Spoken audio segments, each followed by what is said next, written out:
आप सुन रहे हैं CMS FM 91.1 पर और साथ ही साथ रेडियो मनपसंद ऐप पर अपना मनपसंद कार्यक्रम रेडियो मनपसंद। मैं हूं आपके साथ RJ किशोर नंगरानी। आप सुन रहे हैं CMS FM 91. आज के कार्यक्रम में देखा जाए तो बहुत कुछ है आपके लिए, लेकिन कार्यक्रम की बात पहले करें। आज का मौसम तो बहुत ही सुनहरा दिखाई दे रहा है। यह विशेष अपना कैनबरा का परफेक्ट विंटर मॉर्निंग जिसे कहते हैं कि रात खूब अपना -डिग्रीज पे टेम्परेचर पहुंचता है और सुबह अपना सूरज खिल उठता है और सूरज की जो धूप होती है वो अपने आप में बड़े आनंददायक होती है। काफ़ी लंबे समय बाद एक वीकेंड पर ऐसा सुनहरा मौसम देखने को मिला है, नहीं तो बारिश और क्लाउडी रहा है पिछले कई सप्ताहों के साथ। और यह तो विशेष करके यह वीकेंड लॉन्ग वीकेंड है। पहली बार आप किंग्स बर्थडे मना रहे हैं, क्वींस बर्थडे की जगह उसके बारे में भी थोड़ी सी बात करेंगे कि आज के कार्यक्रम में हम मोनार्की अभी भी चलती रहनी चाहिए ऑस्ट्रेलिया में, क्या समय आ गया है कि रिपब्लिकन का है। लेकिन फ़िलहाल तो आप इस लॉन्ग वीकेंड का आनंद उठाइए। और जी हाँ, कई लोगों को कैनबरा की सर्दियाँ विशेष अच्छी नहीं लगती हैं, काफ़ी ठंड पड़ती है, लेकिन आप कैनबरा में हैं और अब एक खुशखबरी है कि आप कैनबरा से फिजी डायरेक्ट फ़्लाइट ले सकते हैं, कैनबरा से डार्विन डायरेक्ट फ़्लाइट ले सकते हैं। अगर आपको बीच का आनंद लेना है, अपना थोड़े दिन फिजी चले जाइए डायरेक्ट फ़्लाइट से, या फिर डार्विन चले जाइए। गर्मी का आनंद उठाना है, नॉर्दर्न टेरिटरी का आनंद उठाना है, यहाँ -5 के बजाय 30 डिग्रीज़ के टेम्परेचर का आनंद लेना है तो वो भी कर सकते हैं। जी हाँ, थोड़े समय के लिए कैनबरा से डार्विन तक की डायरेक्ट फ़्लाइट्स चल रही हैं। ये और बात है कि अगर आप उनके फेयर्स देखें तो शायद आपके एक तरह की एक और सिहरन उठ पड़ेगी, क्योंकि करीब करीब $400 और $500 के बीच में वन वे फेयर है। $800,000 आपके खर्च हो जाएंगे। आप डार्विन में जो गर्मी होगी, जब आपकी पॉकेट पर उसका असर पड़ेगा तो ठंड लगेगी। फिलहाल तो क्यों ना आप यहाँ कैनबरा में बैठे रहिए, हमारे साथ अपना रेडियो मनपसंद सुनिए, रेडियो मनपसंद का आनंद उठाइए, हमसे बात कीजिए। और आज के कार्यक्रम में हम बहुत कुछ आपके लिए लेके आ रहे हैं। कैनबरा से फिजी या कैनबरा से डार्विन आप प्लेन पे जा सकते हैं, महंगी टिकटें हैं, तो क्यों ना आप बाइसिकल पर आप दुनिया घूमें। आप कह रहे होंगे क्या बेवकूफ़ी की बात कर रहा है आज सुबह सुबह बैठा हुआ। जी, बेवकूफ़ी की बात नहीं है। कुछ लोग बाइसिकल पर सारी दुनिया घूमते हैं और ऐसे ही एक बड़े एडवेंचरस हमारे जो एक शख्सियत थी इंडियन, वो जो पिछले दिनों यहाँ पर थी। मैं बात कर रहा हूँ सोमेन देबनाथ की। वो सारी दुनिया बाइसिकल पर टूर कर रहे हैं पिछले 19 वर्षों से। जी हाँ, पिछले 19 वर्षों से उन्होंने 180 कंट्रीज 180 देश घूम डाले हैं और 180,000 किलोमीटर से 180,000 किलोमीटर चल चुके हैं बाइक पर। तो और बाकी अभी 10-11 देश और भी बाकी हैं, यहाँ फ़िलहाल आजकल ऑस्ट्रेलिया में है। तो हमने उनसे बातचीत करी, उनके बारे में जानना चाहा, क्योंकि इस तरह की जो है चैलेंज होता है वो अपने आप में बड़ा कठिन चैलेंज होता है। कहना तो है कि बाइसिकल पर चलिए, लेकिन जब आप करने बैठते हैं तो पता चलता है, और ख़ास करके मौसम हो और यहाँ तक कि उनको तो तालिबान ने भी पकड़ लिया और 24 दिनों तक वो तालिबान के साथ भी गुजारे। उनके साथ एक बड़ी इंटरेस्टिंग बातचीत हुई, लेकिन वो फिर भी बहुत पॉजिटिव थे इस मानव जाति के बारे में, इस विश्व के बारे में, और दुनिया देखने के लिए जो उन्होंने अनुभव लिए वो अपने आप में अविस्मरणीय हैं। तो उनके साथ जो बातचीत हुई, और इस बातचीत में उन्होंने अपनी यात्रा की अनुभव बताए, आज वो आपके सामने मैं प्रस्तुत करूँगा आज के कार्यक्रम में।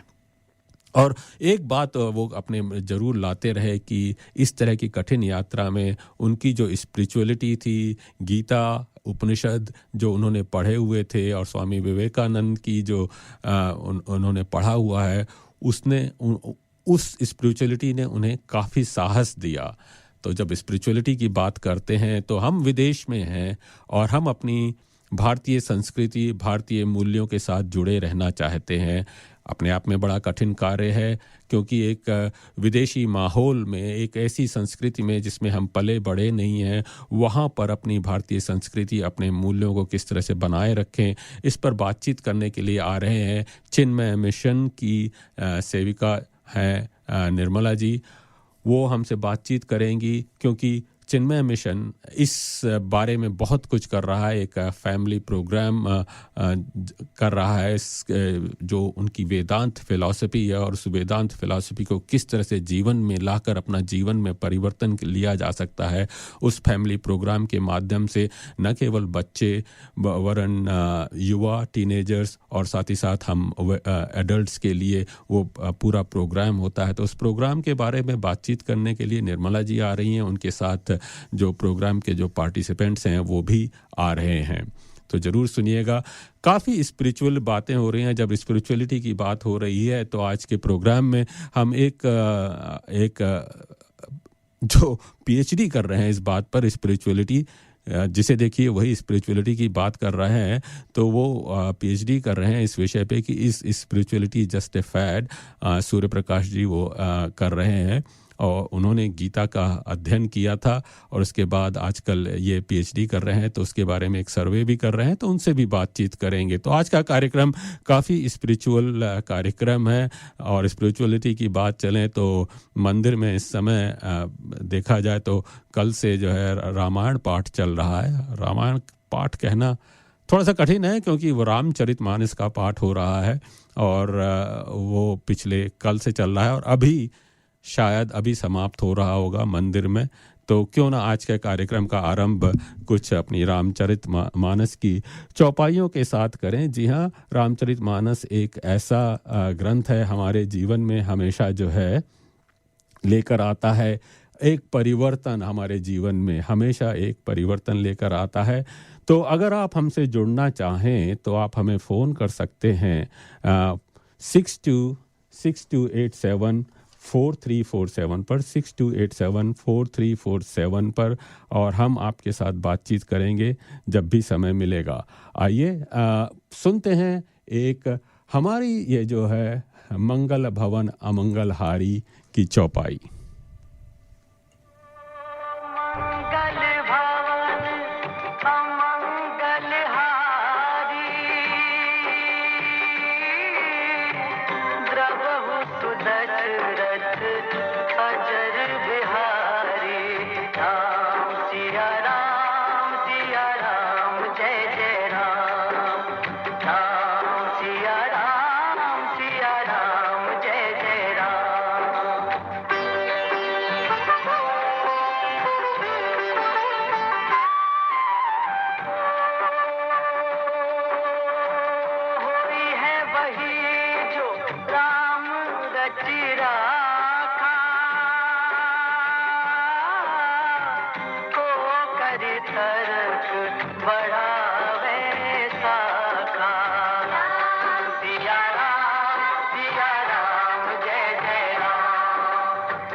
आप सुन रहे हैं रेडियो मनपसंद एफएम 91.1 पर और साथ ही साथ सुन रहे हैं रेडियो मनपसंद ऐप पर। मैं हूं आपके साथ किशोर नंगरानी।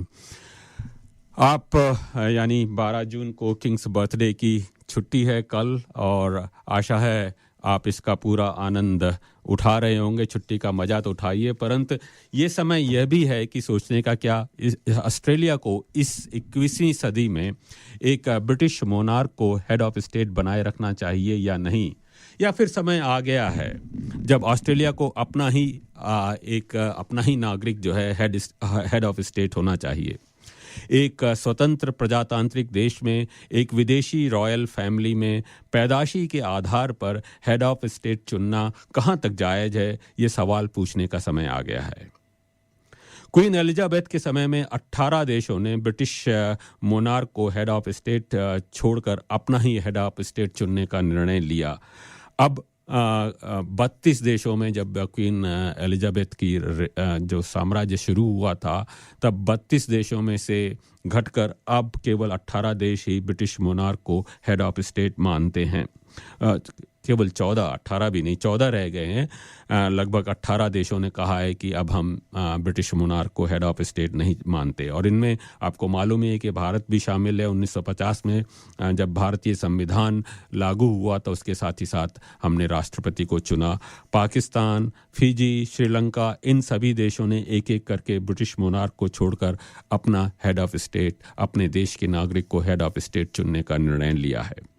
लेकिन ऑस्ट्रेलिया, न्यूजीलैंड और कनाडा में स्टिल जो है अभी देखा जाए तो ब्रिटिश रॉयल फैमिली को हेड ऑफ स्टेट से हटाने के लिए कोई जल्दबाजी नहीं दिखाई दे रही है। ये देश काफ़ी इंडस्ट्रियलाइज कंट्री हैं, बड़े विकसित देश हैं, लेकिन इन देशों में अभी भी, हालांकि बहुमत इन देशों में, जनसंख्या का बहुमत यही चाहता है कि अब रिपब्लिक का समय आ गया है, लेकिन ऐसा कोई निर्णय नहीं लिया जा रहा है। यहाँ ऑस्ट्रेलिया में माना जाता था कि क्वीन एलिजाबेथ गुजरने के बाद समय आ जाएगा कि ऑस्ट्रेलिया अपने आप में रिपब्लिक बने, परंतु हमारी पार्लियामेंट्री डेमोक्रेसी की असली पावर यानी शक्ति मेजॉरिटी पार्टी और प्राइम मिनिस्टर में होती है, लेकिन हेड ऑफ स्टेट का एक सिंबॉलिक रोल होता है और साथ ही साथ बैलेंस ऑफ पावर बनाने में भी बहुत योगदान होता है उस हेड ऑफ स्टेट का। जब भी कोई कॉन्स्टिट्यूशनल क्राइसिस होता है, राजनीति से ऊपर हटकर एक ऐसे अधिकारी की ज़रूरत होती है जो कि इस तरह के संवैधानिक संकटों से अपना उनका रिजॉल्व कर सके। एक स्वतंत्र देश का हेड ऑफ स्टेट अपने ही देश का नागरिक होना चाहिए, प्रजातांत्रिक रूप से चुना हुआ होना चाहिए, इसमें तो कोई दो राय हो ही नहीं सकती है। तो ऑस्ट्रेलिया में ऐसा क्यों नहीं हो रहा है, ये अपने आप में एक अलग सवाल है। 1975 में गवर्नर जनरल जॉन कर ने विटलम की सरकार को बर्खास्त कर दिया था। विटलम की सरकार चुनाव में जीती थी और विटलम की सरकार जो है जनता द्वारा चुनी गई थी सरकार, लेकिन उसको गवर्नर जनरल ने डिसमिस कर दिया था रातों रात। और ये अपने आप में एक बड़ा कंट्रोवर्शियल भाग है ऑस्ट्रेलिया के इतिहास का। और ये भी कहा जा रहा है कि उसमें ब्रिटिश रॉयल फैमिली का भी लगता था कि काफ़ी कहा जाता है, कॉन्स्पिरेसी थ्योरीज चलती रहती हैं, बकिंगम पैलेस में का भी उसमें उसका हाथ था। तो अपना हेड ऑफ स्टेट ऐसा हो जो राजनीति से ऊपर हो, इस तरह के संवैधानिक संकटों को टाल दे, उसके लिए बहुत ज़रूरी है। 1999 में 1999 में ऑस्ट्रेलिया में रिपब्लिक को लेकर रेफरेंडम हुआ था। हालांकि ऑस्ट्रेलियन बहुमत रिपब्लिक के पक्ष में था, परंतु यह रेफरेंडम सफल नहीं हुआ। इस रेफरेंडम में प्रस्ताव था कि ऑस्ट्रेलियन पार्लियामेंट के 2/3 बहुमत से राष्ट्रपति चुना जाए। इस मॉडल को लेकर काफ़ी बहस चली। दूसरा पक्ष था कि प्रेसिडेंट जनता द्वारा डायरेक्टली चुना जाए, परंतु डायरेक्टली प्रेसिडेंट चुनने की एक अपनी ही समस्या है। यदि प्रेसिडेंट और प्राइम मिनिस्टर दोनों ही जनता द्वारा डायरेक्टली चुने जाते हैं तो सही पावर किसके हाथ में होती है, और ये अपने आप में एक और समस्या उत्पन्न कर सकता है कि अगर प्रेसिडेंट और प्राइम मिनिस्टर की नहीं बनती तो देश अपने आप में एक संकट में फंस जाता है। लेकिन इस मॉडल को लेकर परिणाम ये हुआ कि जो बहस छिड़ी, ये 1999 का रेफरेंडम जो है अनसक्सेसफुल, असफल हुआ। इसमें 55% ने नो कहा और 45% ने ही यस कहा। ACT एक ही ऐसा जुरिस्डिक्शन था पूरे ऑस्ट्रेलिया में जिसे यस वोट को बहुमत मिला। रेफरेंडम ऑस्ट्रेलिया में बहुत ही कम सफल होते हैं क्योंकि इसमें डबल मेजॉरिटी चाहिए होती है। ओवरऑल पूरे देश की मेजॉरिटी चाहिए होती है। इसके अलावा 6 में से कम 4 स्टेट्स में भी उस रेफरेंडम के लिए मेजॉरिटी चाहिए होती है। टेरिटरी को तो कोई पूछता नहीं है, ACT में या नॉर्दर्न टेरिटरी में मेजॉरिटी हो या ना हो वो काउंट नहीं होती, हालांकि ओवरऑल मेजॉरिटी में उनका काउंट होता है। तो देखा जाए तो ये रेफरेंडम सफल नहीं हुआ। हालांकि ब्रिटिश मोनार्की हमारे सिस्टम में महत्वपूर्ण नहीं, फिर भी चारों ओर दिखाई देती है। चाहे आप $5 का नोट उठाइए, चाहे $10 के नोट का उठाइए, सारी करेंसीज पर, हॉस्पिटल्स, ऑर्गेनाइजेशंस के नाम पर आप हर जगह रॉयल देखते हैं। लेकिन ये धीरे धीरे स्थिति बदल रही है, पर एक बार ऑस्ट्रेलिया रिपब्लिक बनेगा तो ये सब बदलना पड़ेगा, और बदल रहा है धीरे धीरे। लगता है कि रिपब्लिक का समय आ गया है। एक समय ऑस्ट्रेलिया में ब्रिटिश ओरिजिन की पॉपुलेशन की मेजॉरिटी थी, उनका रॉयल फैमिली से लगाव जुड़ाव पूरी तरह से समझ में आता था। लेकिन अब ऑस्ट्रेलिया का अगर देखा जाए तो एक बहुसांस्कृतिक और मल्टीकल्चरल देश हो गया है, बहुभाषी देश हो गया है। अब आपको जानते हैं कि इंडियन पॉपुलेशन आपने खुद ही देखी है कि पिछले वर्षों में कितनी बढ़ी है।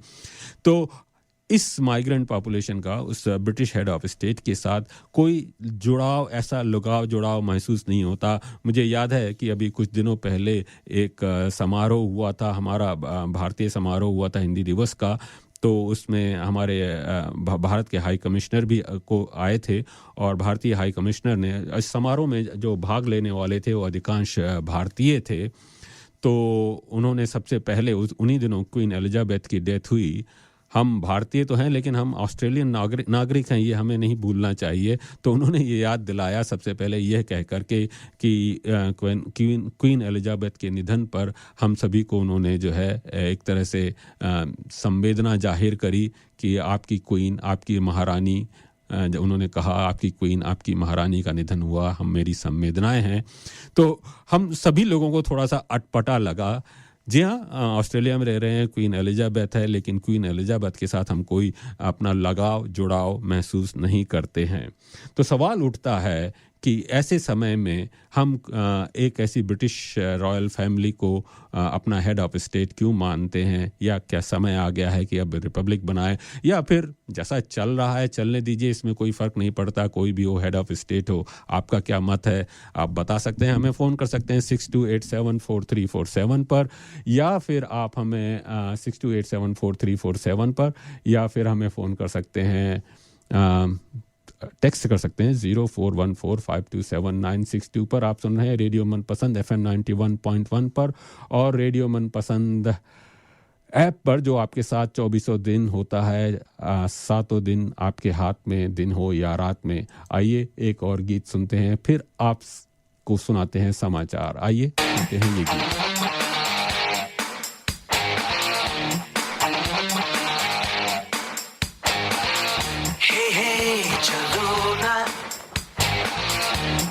शहर एक नया, जहाँ मुस्कुराहटे हैं बिखरी, जहाँ से गम का मौसम गया, जहाँ मीठी बातें हर एक अजनबी से हो, भूले हम भी जो सारी फिक्रें, लम्हा लम्हा खुशियाँ बिखरे, इधर उधर और यहाँ वहाँ, जाए वहीं दिल कहे जहाँ। Baby, baby, baby,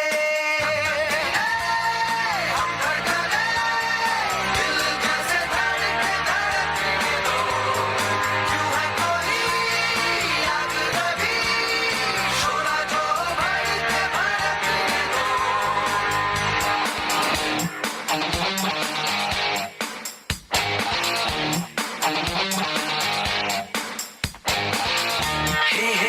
चलो ना गाए नए नए गीत, खेल ऐसा क्यों ना कोई खेल जिसमें सब ही की हो जीत, इन दिनों फूल और तारे कोई भी देखता नहीं, देखे उनको दीवाने हो के कोई कितना भी हमको टोके, खुली हवा हो खुला समा, जागे हुए हो सब अरमा। Baby, baby, baby,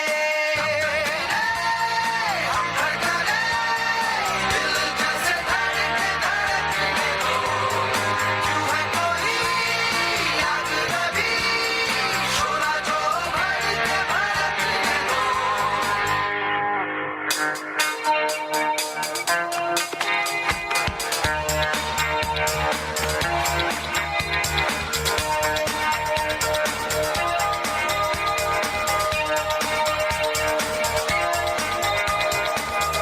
हमसे दिल ने कही जो बातें आओ मान ले,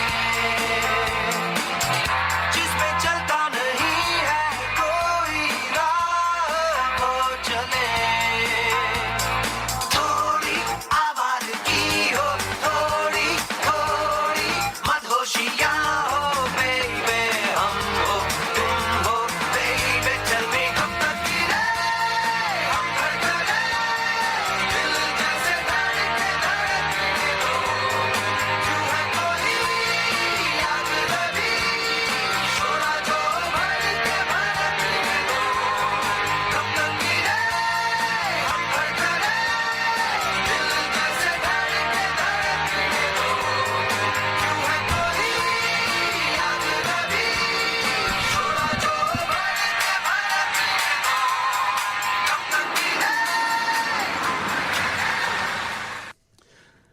आप सुन रहे हैं रेडियो मनपसंद FM 91.1 पर, और साथ ही साथ सुन रहे हैं रेडियो मनपसंद ऐप पर। मैं हूं आपके साथ है किशोर नंगरानी। समय है अब थोड़ी से समाचार सुनने का। आइए सुनते हैं समाचार हमारे शगुन सरोहा जी के साथ।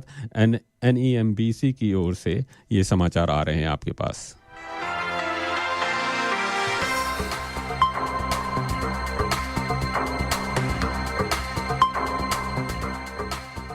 नमस्कार, NEMBC द्वारा निर्मित नई खबरों में आप सभी का स्वागत है। मैं शगुन गुप्ता। विक्टोरिया राज्य में कोविड के केस अब बढ़ते जा रहे हैं।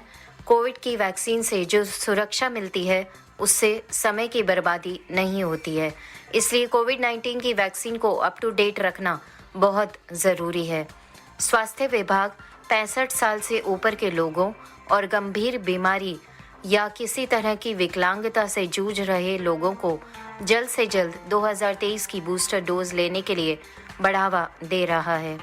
गंभीर बीमारी या अस्पताल पहुंचने की स्थिति से बचने के लिए बूस्टर डोज सबसे बेहतर रास्ता है। ज़्यादातर लोग अपने कोविड संक्रमण या कोविड की अपनी पिछली डोज के 6 महीने बाद निःशुल्क बूस्टर डोज ले सकते हैं। निःशुल्क बूस्टर डोज आपकी लोकल फार्मेसी या जीपी के पास उपलब्ध हैं तो जल्द ही बुक कीजिए। क्वींसलैंड के उत्तरी हिस्से में बसा टाउन्सविले को ऑस्ट्रेलिया में आंतरिक प्रवास करने के लिए सबसे मशहूर स्थान का दर्जा मिला है। रीजनल ऑस्ट्रेलिया इंस्टीट्यूट के नए डाटा के अनुसार टाउन्सविले में पिछले साल नए निवासियों में 500% का इजाफा हुआ था, जो किसी भी क्षेत्रीय केंद्र के लिए सबसे बड़ा विस्तार था। इन नए प्रवासियों में 2/3 ऐसे हैं जो दूसरे क्षेत्रीय हिस्सों से आए हैं। टाउन्सविले के डिप्टी मेयर मार्क मोलाचिनो ने कहा कि सुरक्षा और खनन उद्योगों में शक्तिशाली बढ़ोतरी होने से स्थानीय नौकरी का बाजार अब देश में सबसे अच्छा बन गया है। हालांकि उन्होंने कहा कि विकास से स्थानीय आवास बाजार पर दबाव भी बढ़ा है। कथित युद्धकालीन अपराधों को लेकर अमेरिका ने ऑस्ट्रेलिया के प्रति चिंता जताई है। ऑस्ट्रेलिया के सैन्य बलों द्वारा अफगानिस्तान में किए गए ऐसे अपराधों से दोनों देशों के बीच सैन्य अभियान खत्म हो सकते हैं। अमेरिका के सुरक्षा अधिकारियों ने 2021 में ऑस्ट्रेलिया के सुरक्षा बलों को चेतावनी दी थी कि युद्धकालीन अपराधों के विश्वसनीय आरोपों से अमेरिका का लेही लॉ प्रभाव में आ सकता है। ये कानून अमेरिका के सैनिकों को मानवीय अधिकारों का उल्लंघन करने वाले यूनिट या संगठनों को किसी भी तरह की सैनिक सहायता देने के लिए रोकता है। सेनेट की पूछताछ में सेना प्रमुख एंगस कैम्पबेल ने कहा कि हालांकि ऑस्ट्रेलिया के खिलाफ कानून कभी भी सक्रिय नहीं हुआ है, लेकिन एडीएफ ने उसके इस्तेमाल के लिए एहतियात बरती है। नए आंकड़े बताते हैं कि सिडनी के कई निवासी अब या तो ब्रिस्बेन और पर्थ जैसे राजधानी क्षेत्रों की तरफ बढ़ रहे हैं या फिर क्षेत्रीय इलाकों में बसने की जगह ढूंढ रहे हैं। अंतर्देशीय प्रवास का पता लगाने के लिए बैंक के आंकड़े इस्तेमाल करने वाला रीजनल मूवर्स इंडेक्स दिखाता है कि सिडनी से कुल 90% का प्रवास शहर से दूर हुआ है। ये पिछली बार के आंकड़ों से 60% ज़्यादा है। कॉमनवेल्थ बैंक के रीजनल बिजनेस के प्रमुख पॉल फ्लावर ने कहा कि इस प्रवास का मुख्य कारण है देश के बड़े इलाकों में बढ़ती कुशल श्रमिकों की मांग। रीजनल ऑस्ट्रेलिया इंस्टीट्यूट के मुख्य कार्यपालक किम हॉटन का मानना है कि क्षेत्रीय इलाकों की तरफ बढ़ते प्रवास का कारण है वहां की किफ़ायती जिंदगी और सिडनी में बढ़ता जीवन निर्वाह का खर्च। क्षेत्रीय केंद्रों में ज़्यादा प्रवास से इन इलाकों में व्यापार और निवेश की गतिविधियों में भी बढ़ोतरी हुई है, जिससे स्थानीय अर्थव्यवस्था में तेजी आई है। ये खबरें आपके लिए लेकर आते हैं national ethnic and multicultural broadcasters council. मैं शगुन गुप्ता। और खबरों के लिए सुनते रहिए रेडियो मनपसंद।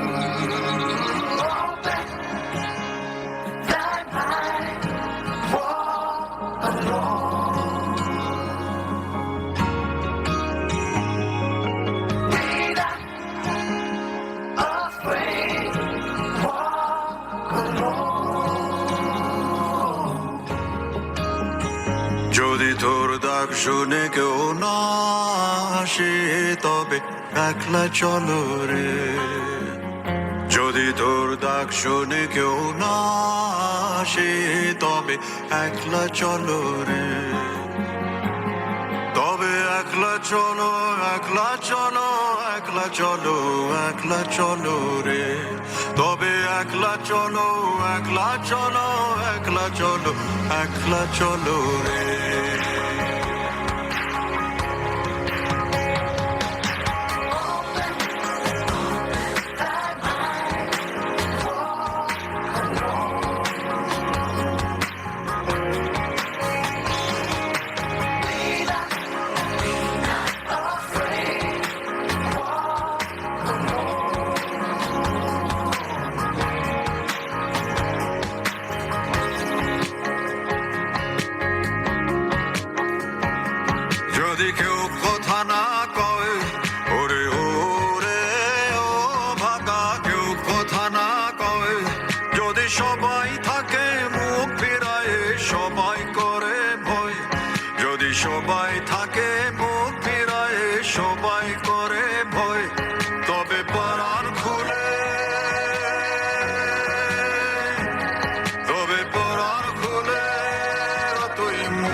আছে তবে একলা চলো রে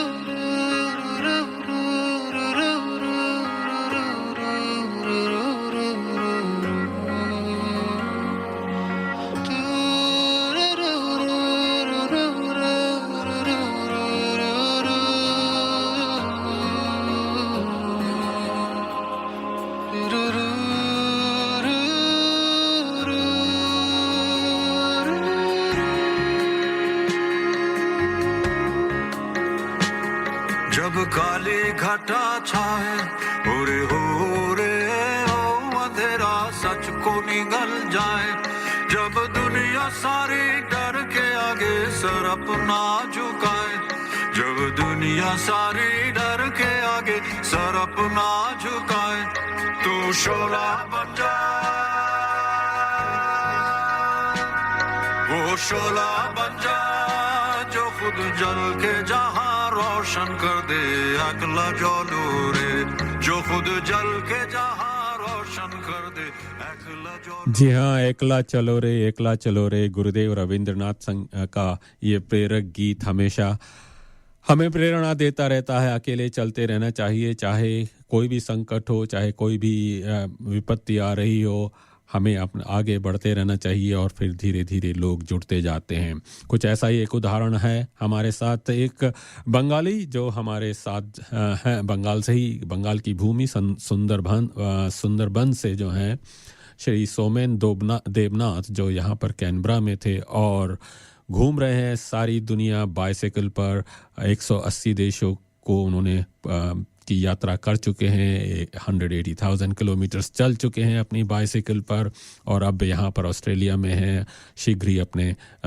10 और कंट्री अगले 6 महीने में उनको पूरे करने हैं और साथ ही साथ उनकी इसके साथ 19 वर्ष से उनकी जो यात्रा चल रही है सारी दुनिया में बाइसाइकिल पर वो समाप्त होगी आइए उनके साथ बातचीत का हम सुनते हैं पहला ये अंश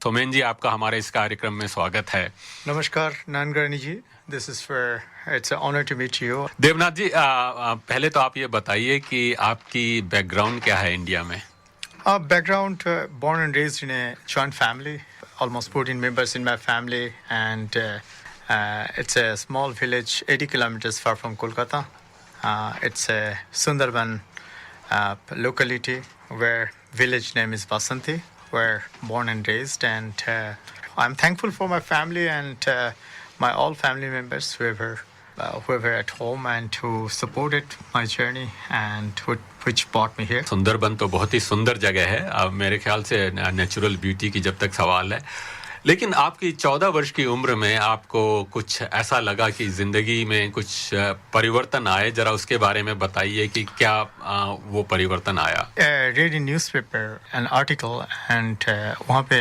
लिखा था जो AIDS deadlier than cancer तो मुझे मेरे मन में ये भावना आए जो ये क्या है AIDS क्या है कैसा बीमारी है लोगों को किस तरह जन जागरूकता होता है किस तरह लोगों को इसके बारे में पता होता है I couldn't get proper informations from my school teachers who I reached to and after that I promised myself that when I will know about HIV AIDS that I would like to somehow share that information with my school teachers because from them it will reach to newcomers of the school and later on it can reach to my village. Mm-hmm. So it's an impact of social awareness to get awareness inside of us and also share that with others. Mm-hmm. तो इसी तरह मेरे यात्रा का शुरुआत हुई I got a special training from West Bengal AIDS Prevention and Control Society and then I started from my school to my village, my family, then whole my state, then all India, then world. So it's a way of. So आप HIV और AIDS की awareness के बारे में बात कर रहे थे कितनी गंभीर कितनी सीरियस प्रॉब्लम है इंडिया में हाँ, इंडिया में it is a huge impact was 2004 to 2014, 10 years, and 2004 to actually 2000 to 2006 and a half I was working in India with different AIDS control society. तो वहाँ पे different kind of problems, difficulties, क्योंकि हमारा देश में काफ़ी लोग हैं, उसके अंदर proper जनजागरूकता नहीं होते हैं, तो जिसके वजह से lack of awareness and or different side like poverty, prostitutions, and also truck drivers who are lack of means you could say that educations. तो ये सब चीज़ काफ़ी मेहनत रखते हैं वहाँ पे, और that's a main problem in India too. But now it is quite well, because all state AIDS control society made their own impact with the society, and इसी तरह हर state AIDS control society काफ़ी अनुभव से काम कर रहे हैं. तो I think it is quite reduced and in India, and also later on I reached to NACO, National AIDS Control Organizations, and then I became a NACO brand ambassador to travel around the world with different countries. So उसके साथ साथ मुझे काफ़ी अच्छा अनुभव हुई थी, क्योंकि मैं जब स्टेट एड्स कंट्रोल सोसाइटी के होते हुए काम कर रहे थे उनसे, तो हम डिफरेंट ग्रुप में काम किए, इंडिविजुअली काम किए. तो काफ़ी I would like to thanks to Indian state government, they are taking very positive initiative for HIV AIDS awareness program. हाँ, अच्छा, तो ये प्रॉब्लम कम हो रही है. लेकिन आपने फिर ये तय किया कि जो अवेयरनेस है न केवल इंडिया में ही वरन सारी दुनिया में भी फैलानी है. ये इसके लिए कहाँ से inspiration I? Actually, I have others to inspirations. One is I read a book Swami Vivekananda wrote, Amar Bharat, where he wrote that if you want to see the world, see India. India is within world. And when you will go to the world, you will find each and every corner one India. So he was telling that about culturally, socially, economically, or different dimensions of knowledge and experiences. तो मुझे लगा जो ऐसा परमात्मा ऐसा कोई दिन दे, मैं पूरा भारत दर्शन करेंगे और इसके साथ साथ विश्व को भी दर्शन करना है, और विश्व में ये वार्ता लेके जाना है मुझे. और third inspirations, the Bimal Mukherjee, he's the first Indian globetrotter who traveled 1926 to 1937, and his book was republished 1998. So I read it in 2000. So when I read that book, it was really amazing that how he explained that he was traveling around the world. He fall in love in each and every countries, and and he was traveling during British rule. Countries he didn't need any visa. So that's the another perspective to find the world, and it is totally different time zone, different time. Each and every country need visa, passport, and in that time he didn't need one side visa, passport, and because he was going to all British territories, Commonwealth countries. So it was really quite hard also, because in that time also not this kind of social awareness, and people are I think people are friendly, but it is not maybe this way. He was traveling with a gun, and if in case the wild animal and all the stuff. So it's like different time and different but it came in my mind to if I will have a chance, why not to see the world and pass this message. तो दुनिया देखने के तो बहुत सारे तरीके हैं. आप प्लेन से जा सकते हैं और हर तरीके से जा सकते हैं, लेकिन बाइसिकल टूर के लिए क्यों आपने मुझे लगते हैं जो बाइसिकल एक ऐसा सहज उपाय है जो मुझे हर इंसान को मिला सकते हैं. It is an ultimate yoga. It can keep me fit, my body and mind. सही बात कही आपने.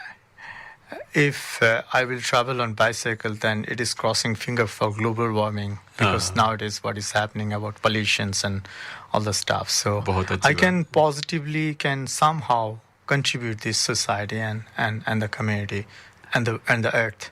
हाँ। तो ये मेरे मन में आया, और 4 हैं. I didn't have sufficient fund when I started my journey. So I thought that बहुत कम पैसा में कैसा मैं लोगों को पास, दुनिया के पास पहुंच सकते हैं. अच्छा. तो that was my main way of transport which I chose. तो फिर कब आपने किस साल से शुरुआत करी इसकी? I started my journey 27th May 2004.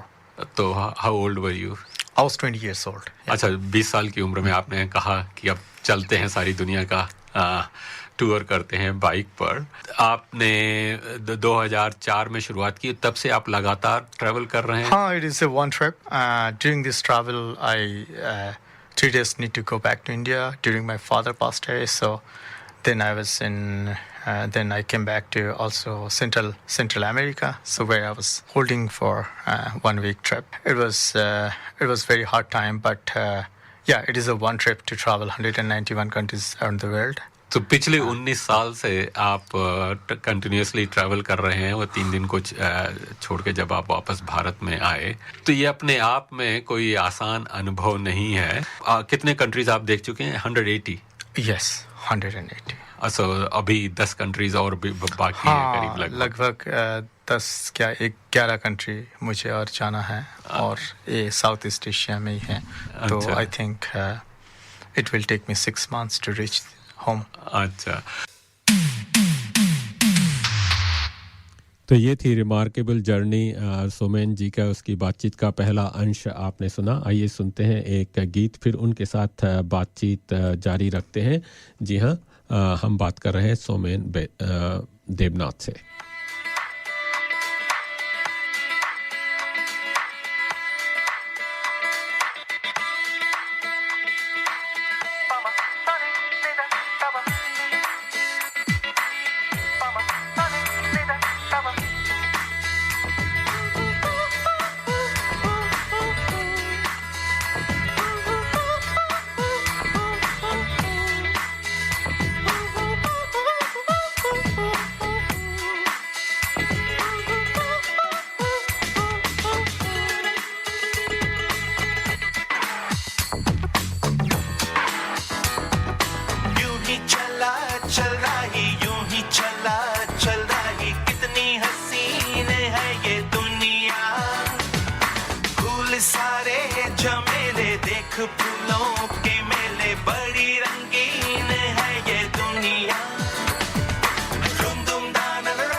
मुझसे मिलने को है कोई कहीं अब तुझसे, ये रास्ता है कह रहा अब मुझसे, मिलने को है कोई कहीं अब तुझसे.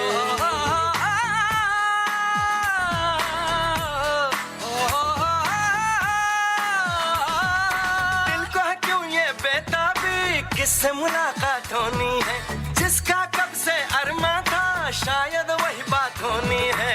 यूं ही चला चल रही, यूं ही चला चल रही, जीवन गाड़ी है समय पहिया. आंसू की नदियां भी हैं, खुशियों की बगियां भी हैं, रास्ता सब तेरा तक है भैया. यूं ही चला चल रही, यूं ही चला चल रही, कितनी हसीन है ये दुनिया.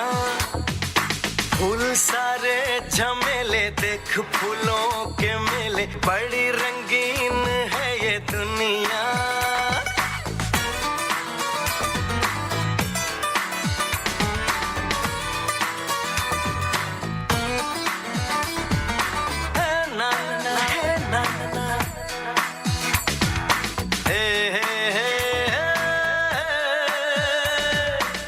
देखो जिधर भी इन राहों में रंग पिघलते हैं निगाहों में, ठंडी हवा है ठंडी छाँव है, दूर वो जाने किसका गाँव है।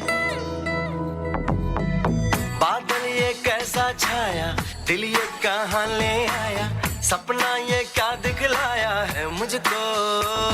हर सपना सच लगे, जो प्रेम अगन जले, जो राह तू चले अपने मन की, हर पल किसी से मोती ही तू चुने, जो तू सदा सुने अपने मन की। यूं ही चला चल रही, यूं ही चला चल रही। यूं ही चला चल, जी हाँ, 19 साल से चल रहे हैं सोमेन देबनाथ, सारी दुनिया घूम रहे हैं और उनके साथ हम बातचीत कर रहे हैं। और इस बातचीत का आइए अब सुनाते हैं हम आपको दूसरा अंश सोमेन जी के साथ। सुनिए ये उनसे बातचीत का दूसरा अंश।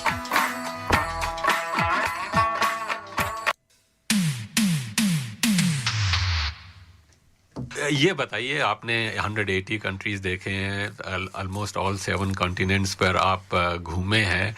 कोई आसान काम नहीं है, कैसे चैलेंजेस रहे आपके? काफ़ी सारे चैलेंजेस रहे, but I think it is way of lifestyle. I have to pass through -40 on the road. अच्छा. Both sides were tunnel. It's become tunnel because of the huge snow. So कहाँ पर? It was Central Asia, and then I was wondering that it is very difficult time. And people told me that there's many snow wolf, they will come and they will eat you.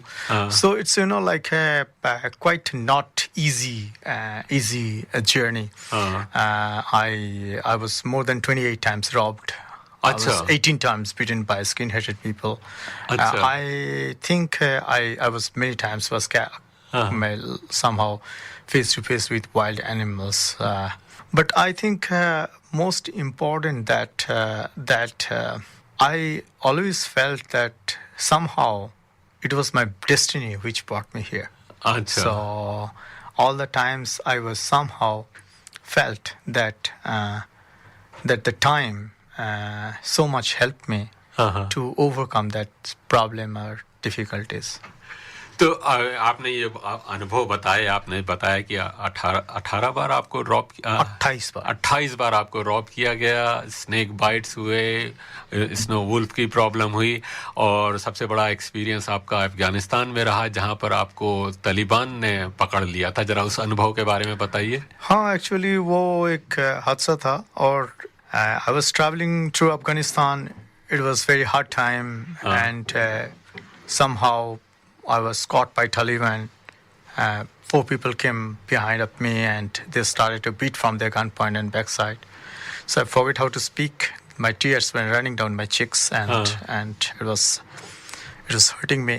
So I forgot few times to speak when I just came, and ever if I were not to speak, then they will kill me. Then 2 persons were calling each other. One was saying, "Shoot him." One was saying, "Wait. He could be in form of Indian army." So no, I'm not Indian army. I'm Somen. I'm traveling around the world. Later on, I try to explain that please don't kill me. Take me with you. If I'm a bad person, you could kill me later. So that's how I try to convince them. And they're quite brutally was looking at me, and they were not very friendly to me because I don't know what is their mind, what they're thinking about me. Then when I was blindfolded. They took me a long drive, and I found myself in an underground 4 days, continuously starved and beaten, trapped in a chair. Then after 4 days, I got a translator who was speaking fluently British English, and he explained me that he explained my every single word to them. I tried to give all the answers of their questions, and later on, then they told that if you don't want to let you go, what will do? Then I tried to explain that, please don't kill me. You just to give me some job. If I cannot continue my mission, let me contribute yours. Was appointed as a cleaner, and I tried to clean their house, their weapons, their clothes, their all utensils. And then later on, I tried to convince them to make food for them. And last 11 days, I was their cook. It was quite not easy that time, that how they were behaving on me, and what. But I can understand. It is, and again I would like to tell that I understood that if I'm a guest, I cannot complain. So I'm a guest of the country, as I'm traveling to their country. They didn't come to catch me to my own country. So it was quite hard time. Then one day they told me that they will let me go. Then I was again blindfolded, dropped me 16 kilometers before Herat. So it was very hard time, but I think that's the moral what gave to me, that stand still and follow your dream, follow your passions. So what I got to this lifetime experience, that 5D, that is called dream, decision, determination, discipline and dedication.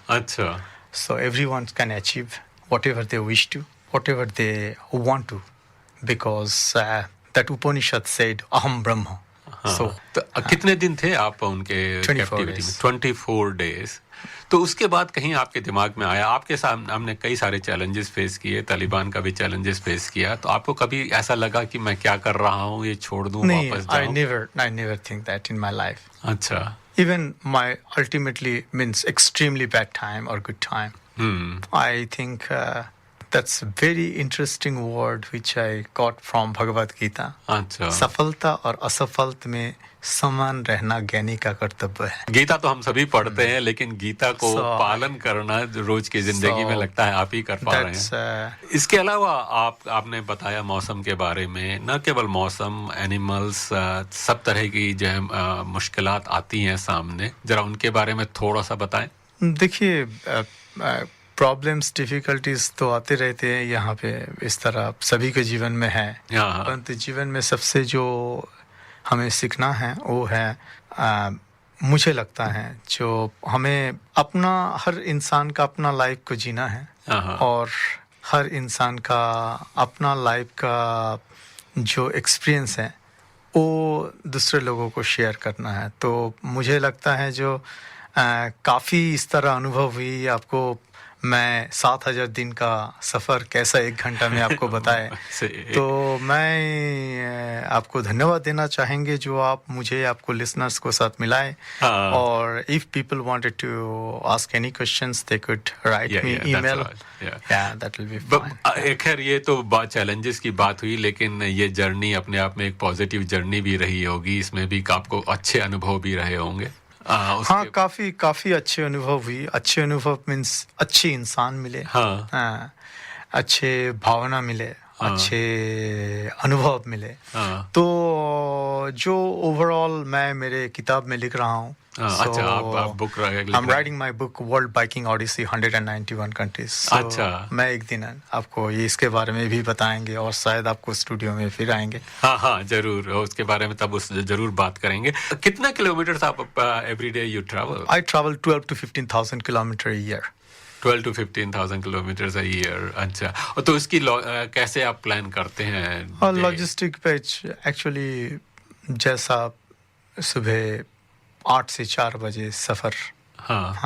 कोई इंसान जब उनका काम के सिलसिले में जैसा समय बिताते हैं, तो मैं ये जीवन का सफ़र भी एक काम मानता हूँ. तो मैं उसी हिसाब से ये सफ़र करता और ये हमारा तो 9 to 5 तो काफ़ी बोरिंग जॉब होता है, लेकिन आपका जो है 9 to 5 लगता है बहुत इंटरेस्टिंग लाइफ होता है. क्योंकि हर रोज नए लोग, नए भावना, नए चिंता, नए प्रकृति.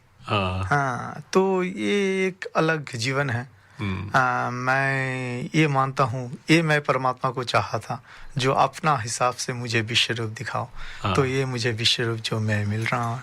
अच्छा.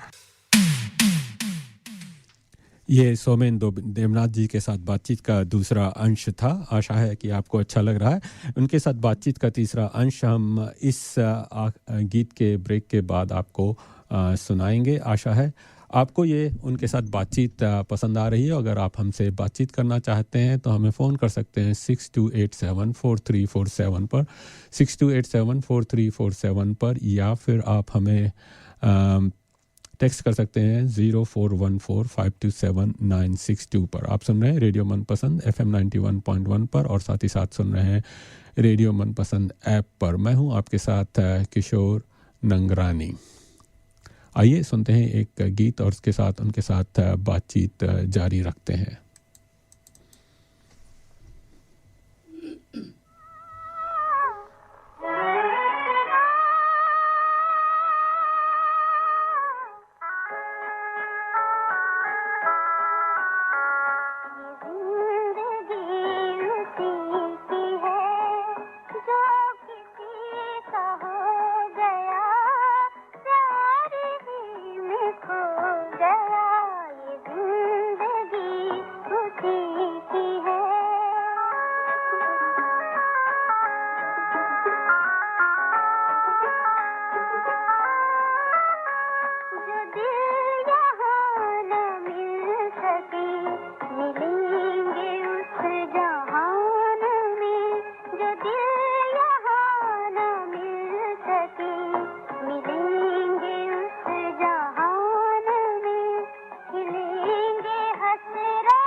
ये गीत था फिल्म अनारकली का।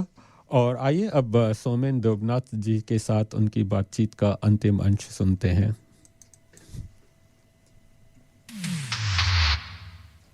आप ऑस्ट्रेलिया में हैं। ऑस्ट्रेलिया में कितने दिनों तक हैं? मैं लास्ट मंथ में आए हैं और it is 10,000 kilometres in whole Australia. So I Brisbane, then Gold Coast, then all the way to Byron Bay, Newcastle, then Sydney, then Canberra, and all the way I will continue to Melbourne, Adelaide, Perth, and Darwin. So it's a quite long journey, and I'm really quite happy that Australia is very friendly people, and they are supporting me, they are carrying me here. तो कैसा लगा आपको Australia? हाँ, बहुत अच्छा लगा, क्योंकि ये एक बहुत अनोखा देश नहीं, महादेश है, जिसमें सब कुछ है।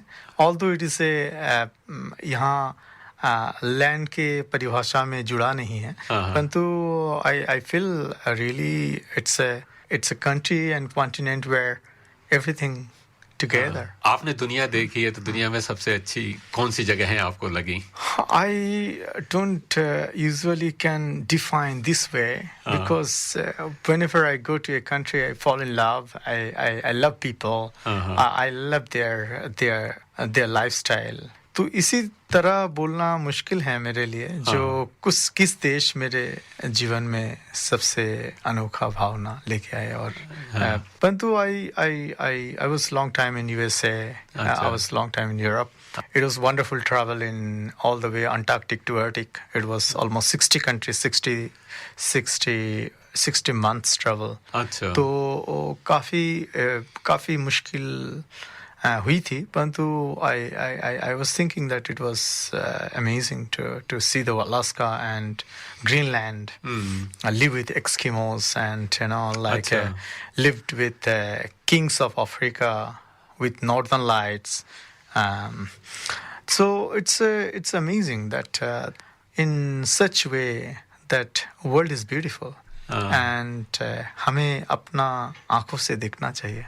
आपने बहुत अच्छी की, हर जगह है कि अपनी अलग अलग खूबसूरती होती है। अब ये ट्रिप कोई आसान काम तो नहीं है, इसके लॉजिस्टिक्स के बारे में, फाइनेंस के बारे में अगर आपसे बात करें, कोई आपकी स्पॉन्सरशिप्स हैं, डोनेशंस हैं? Mainly sponsorship and donations. मैं जहाँ जाते हैं वहाँ से जिस तरह लोगों को भावना जुड़ा रहते हैं और जो जिस तरह सपोर्ट करते हैं, वही मेरे ये सपोर्ट लेके आगे चलते हैं। तो ऑस्ट्रेलिया के बाद आप साउथ एशियन कंट्रीज में जा रहे हैं? हाँ, एक्चुअली मुझे यहाँ से साउथ ईस्ट एशिया का 11 कंट्री और भी जाना है। और मुझे लगता है जो लगभग 6 महीने के बाद मैं ये सफ़र पूरा कर पाएंगे। अच्छा। और उसके बाद वापस भारत? हाँ, वापस भारत में ही रहेंगे, क्योंकि भारत मुझे विश्व दर्शन के करवाया, तो मुझे कुछ फ़र्ज़ हैं जो भारत के लिए और विश्व के लिए भी। तो ऐसा कुछ अनुभव है जो मैं जोड़ के कुछ करना चाहेंगे इंडिया वापस जाके। अब आप पिछले 20 साल से एक नोमैड या बंजारे का जीवन जी रहे हैं और अपना उसकी अलग ही खूबसूरती होती है। तो कहीं एक जगह टिक कर रह पाएंगे उसके बाद आप? Actually it's a very wonderful word which was told by Swami Vivekananda, they live alone who live for others. अच्छा। तो आपको पास जब स्पेस नहीं है, आपको भावना को विकास नहीं कर सकते हैं। तो हाँ, इतना समय से मैं जब अकेले चले हैं, तो भावना जोड़ के कुछ मेरे मन के अंदर जो भावना है वो बनाया। So I would like to build a creative global village back to India, as close to Himalaya. So I was thinking that it will be ecological and sustainable village to give to the world. That world is one which is written in Veda, that Vasudhaiva Kutumbakam, the whole world is one family. बहुत अच्छा संदेश आपने दिया। तो आप पिछले 19 साल से आपने सफ़र किया, सफ़र कर रहे हैं, सफ़र इन द सेंस की ट्रैवल कर रहे हैं। तो आपका क्या व्यू है ह्यूमन काइंड के बारे में? और आपने जो 19 साल का सफ़र किया HIV और एड्स की अवेयरनेस के लिए, क्या आप सोचते हैं कि it was worth while? Actually मुझे लगता है जो हमें करना चाहिए, हमें ये सोचना नहीं चाहिए what is the outfit is coming out of it. कर्म करो, फल की आशा मत करो। तो that's my intentions too. I think I did my best and what is the human kind what I found in this world, that the best and quality things what I found within human being, that is positive and optimistic lifestyle, which can make a master key, can open every heart. And that we need many master key to make this world positively contribute this world. Somen ji, आपकी जो है life story inspiring है. आपकी साहस की जितनी भी प्रशंसा की जाए वो बहुत कम है. और आपने जो प्रेरणा देते हैं आपकी कहानी, जैसे आपने कहा कि आपने जो लेसन सीखे हैं मानव जाति के बारे में और जो ट्रैवल किया है, ये अपने आप में बड़ा सराहनीय प्रशंसनीय कार्य है. मैं आपका बहुत बहुत धन्यवाद देता हूं कि आप हमारे साथ यहाँ स्टूडियो में आए और अपनी कहानी हमारे साथ शेयर करिए. धन्यवाद सोमेन जी, और आपके लिए बहुत बहुत शुभकामनाएं. धन्यवाद आपको और आपको सब लिसनर. तो ये था सोमेन देबनाथ जी के साथ बातचीत का अंतिम अंश. आशा है उनकी यात्रा, उनके अनुभव आपको अच्छे लगे होंगे. आप सुन रहे हैं रेडियो मनपसंद FM 91.1 पर. और अब इस गीत के बाद हम बातचीत करेंगे. सोमेन जी ने बात करी स्पिरिचुअलिटी की, किस तरह से गीता और उपनिषद उनको प्रेरित करते हैं इस लंबी जर्नी के लिए.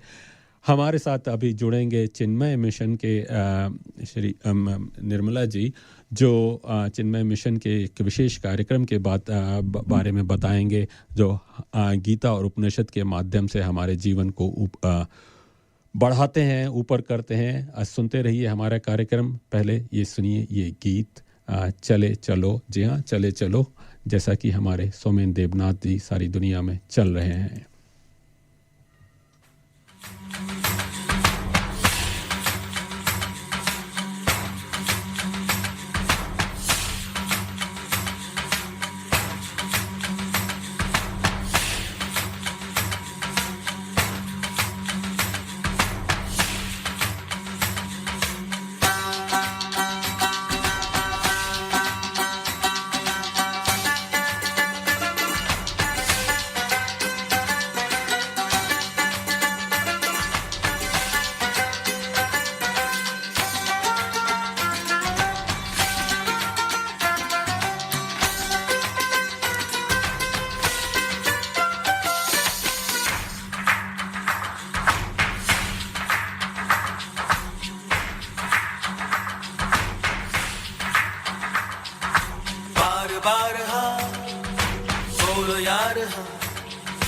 अपनी जीत हो कि हार हाँ, बार बार हाँ, बोलो यार हाँ. अपनी जीत हो कि हार हाँ, कोई हमसे जीत न पावे. चले चलो चले चलो, मिट जावे जो टकरावे. चले चलो, भले घोर अंधेरा छावे. चले चलो चले चलो, कोई राह में ना थम जावे. चले चलो, टूट गई जब उंगली उठी, पांचों मिली तो बन गई मुट्ठी. एका बढ़ता ही जावे. चले चलो चले चलो, कोई कितना भी बहकावे. चले चलो, कोई हमसे जीत न पावे. चले चलो चले चलो, मिट जावे जो टकरावे. चले चलो.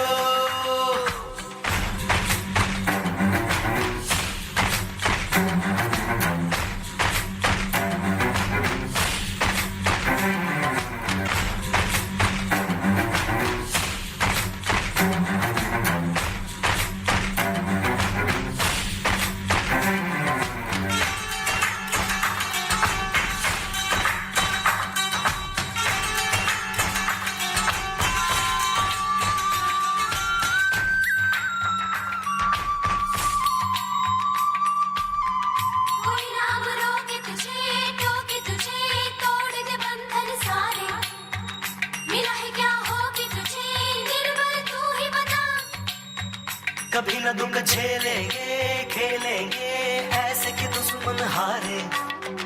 कि अब तो ले लेंगे हिम्मत का रास्ता. धरती हिला देंगे, सबको दिखा देंगे. ना जाए क्या पर जाए क्या, हम जग पे छाएंगे. अब ये पाएंगे हम लोगों का तर जाए क्या.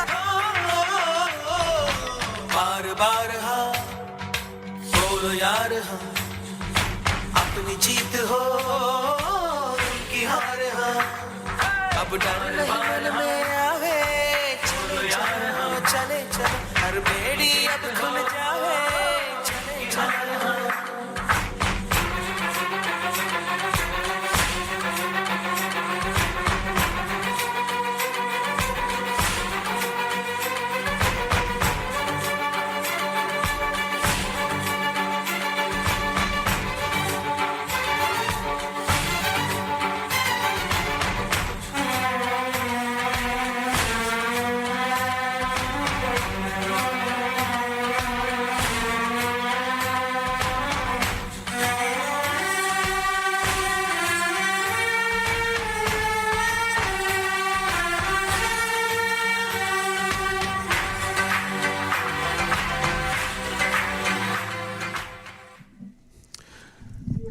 आपके साथ हूं मैं किशोर नंगरानी और आप सुन रहे हैं रेडियो मनपसंद FM 91.1 पर और साथ ही साथ हमारे साथ हैं सुन सकते हैं ये कार्यक्रम रेडियो मनपसंद ऐप पर भी। अक्सर हम जब विदेश में रहते हैं हम भारत में पले हैं, भारतीय संस्कृति से जुड़े हैं, भारतीय मूल्य होते हैं, लेकिन अपने विदेश में जब हम माइग्रेट करते हैं तो एक अपने आप में उसकी एक कीमत चुकानी पड़ती है। जो संस्कृति है, जो मूल्य है, उसके साथ हम किस तरह से उन संस्कृति और मूल्यों को इस विदेश में भी अपने साथ जोड़े रखें, अपने आप में एक कठिन कार्य हो जाता है। इस कार्यक्रम में सहायता देने के लिए कई सारे आउटलेट्स होते हैं, मंदिर हैं, इत्यादि हैं, लेकिन एक ऐसा ऑर्गेनाइजेशन है जो चिन्मय मिशन वर्षों से इस कार्य में लगा हुआ है, जहां विदेशों में उनकी कई शाखाएं हैं और उन विदेशों में वो विभिन्न कार्यक्रम चलाते हैं जिनके माध्यम से हर आयु के लोगों को, चाहे वो बच्चे हों चाहे बड़े हों, उनको भारतीय संस्कृति और मूल्यों से जोड़े रखा जाता है अपने उपनिषदों और अपने गीता ग्रंथों इत्यादि में जो मूल्य हैं, जो टीचिंग्स हैं, उनके माध्यम से। उसके बारे में बातचीत करने के लिए आज हमारे साथ यहाँ कैनबरा के चिन्मय मिशन की निर्मला जी हमारे साथ हैं। निर्मला जी, आपका हमारे कार्यक्रम में स्वागत है। शुक्रिया भाई साहब, thank you for inviting me, thank you for the opportunity. मेरे साथ दो स्टूडेंट्स भी हैं चिन्मय मिशन के, आदि और वैशाली। वो आदि यूथ ग्रुप में मतलब उसके बारे में बात करेंगे, जैसे उनको मतलब फ़ायदा हुआ यहाँ पर ऑस्ट्रेलिया में ये वेदांत के टीचिंग्स को प्रैक्टिस करते हुए। So that will be one. And then Vaishali भी है हमारे साथ, जो अडल्ट क्लास अटेंड करती है और अपने काम में कैसे ये उतार रही है, ये बात करेंगे। जी, बहुत ही अच्छा है कि उसको प्रैक्टिकल नॉलेज भी मिलेगी कि हाँ किस तरह से उसका फ़र्क, जिन्होंने अनुभव किया, जिन्होंने एक्सपीरियंस किया, उनके साथ बातचीत करने का भी हमें मौका मिलेगा। तो निर्मला जी, सबसे पहले तो ये पूछना चाहूँगा आपसे, चिन्मय मिशन हर एक कोई जानता है कि इसकी जो इस्टेब्लिश किया गया था वो स्वामी चिन्मयानंद जी ने किया था। स्वामी चिन्मयानंद जी के बारे में थोड़ा बताइए हमें। हाँ जी, ज़रूर। तो स्वामी चिन्मयानंद जो है मिशन बोलते हैं तो उनको मिशनरी समझते हैं। वो सिर्फ मिशनरी ही नहीं थे, वो विजनरी भी थे। तो उन्होंने ये देखा कि जॉइंट फैमिली का जो व्यवस्था होता था, that kind of arrangement was breaking down, जहाँ पे नेचुरली वेदांत जिया जाता था। The way of life was Vedanta, the way we used to live in joint families. वो सब मतलब तो स्मॉल न्यूक्लियर फैमिलीज होने लगे। और ये responsibility to give the cultural, जैसे आपने कही संस्कृति वगैरह टीच करने की, सारा का सारा रिस्पॉन्सिबिलिटी पेरेंट्स के शोल्डर पर आ रहा था उस समय पर। और पेरेंट्स तो to provide for the family उसमें बिजी रहते थे, व्यस्त रहते थे। तो it's a very big responsibility for just two people to take on their shoulders. तो उनकी ऐसी विजन थी कि हम ऐसा प्रोग्राम स्टार्ट करें जिससे बचपन से लेके वानप्रस्थ आश्रम तक, like how you say career path when you talk of educational institutions, he wanted to create a path, a spiritual pathway, so that continuously there is that option to continue one study and also with a peer group. इसमें क्या होता है, peer group नहीं है तो बहुत मुश्किल होती है, क्योंकि this is a small proportion of the population who will want to live like this. So you need a peer group.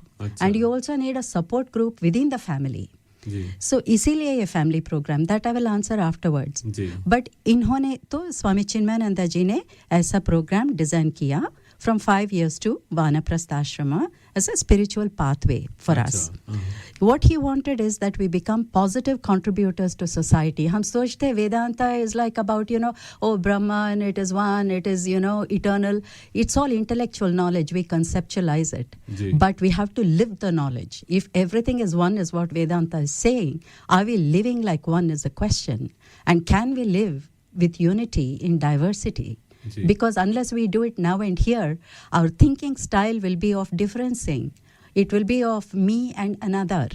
Like this, when we make differences in our mind, how are we going to unite and see the one truth? Because that's the end game of life, really speaking, for all human beings. तो उन्होंने ये programme ऐसा किया. उन्होंने ये सिखाया कि self inclusive रहो. अब ये भी एक रॉन्ग नोशन है हमारे मन में. सेल्फिश ना रहो. सोचते ही we let us be selfless बोलते हैं. ये सेल्फलेस वेदांता क्लियरली बोलती है the one you love most is your self. So जो भी हम काम करते हैं वो हमारे लिए इंटरेस्ट कुछ ना कुछ होता ही है. But what he said is be self inclusive. Not just for you, but see that others in that unit benefit, be it family or community or teamwork.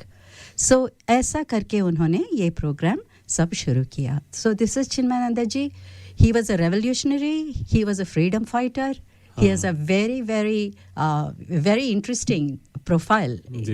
Just now our previous person was also speaking, how people can be coming from different pathways, questioning. That's not wrong. In Vedanta, we never stopped people from questioning. Questioning to understand is what we encouraged. But questioning to refute is what we condemned. If you refute, you will never open your mind and listen. So questioning is good. That is the methodology of teaching Vedanta, where a student asks a question and teacher answers. But to know, you need to ask the question. तो ये सब गुरुदेव स्वामी चिन्मयानंद जी ने शुरू किए. And that is his life. I'll tell a little bit more how he came from Uttarkashi down the track. अच्छा, आपने एक बहुत अच्छी बात कही कि जो चिन्मयानंद जी की फिलॉसफी आपने जो सबसे बड़ी मुझे अच्छा लगा कि सेल्फ इंक्लूसिव. अक्सर हम जब भी रिलीजन की बात करते हैं तो एक ही आता है कि दूसरों के लिए जियो. दूसरों के लिए तो जीना जरूरी है, लेकिन अपने लिए पहले जियो, तभी तो दूसरों के लिए जी सकते हैं. जानना ये भी चाहूँगा कि फिर चिन्मय मिशन की हिस्ट्री क्या है, कब इसका एस्टेब्लिश हुआ और इसका क्या विजन एंड मिशन है. 1951 में गुरुदेव स्वामी चिन्मयानंद जी ने, पहले आप पूछे थे उनके बारे में बताओ, तो वो भी मैं अभी बताऊंगी. कि उत्तरकाशी में इन्होंने स्वामी तपोवन जी महाराज के स्टूडेंटशिप टीचिंग में, ट्यूटलेज में इन्होंने अपने ज्ञान पाए in Uttarkashi. And after he got his knowledge, it was so liberating, and he said this is what life is about. And he wanted to share, like all of us. When you enjoy chocolate, you want to share with your loved ones. His love was for everybody in the world. So he came down from the Himalayas and he came down to the plains. He said everybody cannot come to Himalayas and study and get this knowledge, so I will go to the plains. तो उनके teacher ने उनको मतलब थोड़ा बताया भी, देखो Vedanta is not everybody's cup of T. ये जो हैंडफुल ऑफ स्टूडेंट्स आने वाले हैं प्लेन्स में, वो यहाँ पर भी मिल जाएंगे आपको, यहीं पर रहो. Because he was concerned about his student. Then he said no I want to go. तो उन्होंने कहा जाओ, but if there are not more than 5 or 6, he said, then you come back. He said, माँ जैसे होते हैं, माँ बाप जैसे होते हैं गुरु लोग. तो he was concerned about Gurudev. But Gurudev came. Then in Pune in 1951, under a tree in Ganesha temple, Rastapet, he had his first discourse with 5 students sitting at his feet under a tree. And he had one little bag with one change of clothes. That's all he had when he came down from Himalayas. Can you imagine what an adventure it would have been? And that was the beginning. And then he did his lectures, he did his discourses. The people who came started saying, "Oh, you were the person who was throwing those brochures everywhere. I thought you were the promoter." He said, "Well, I am the promoter, I am the speaker, I am everything."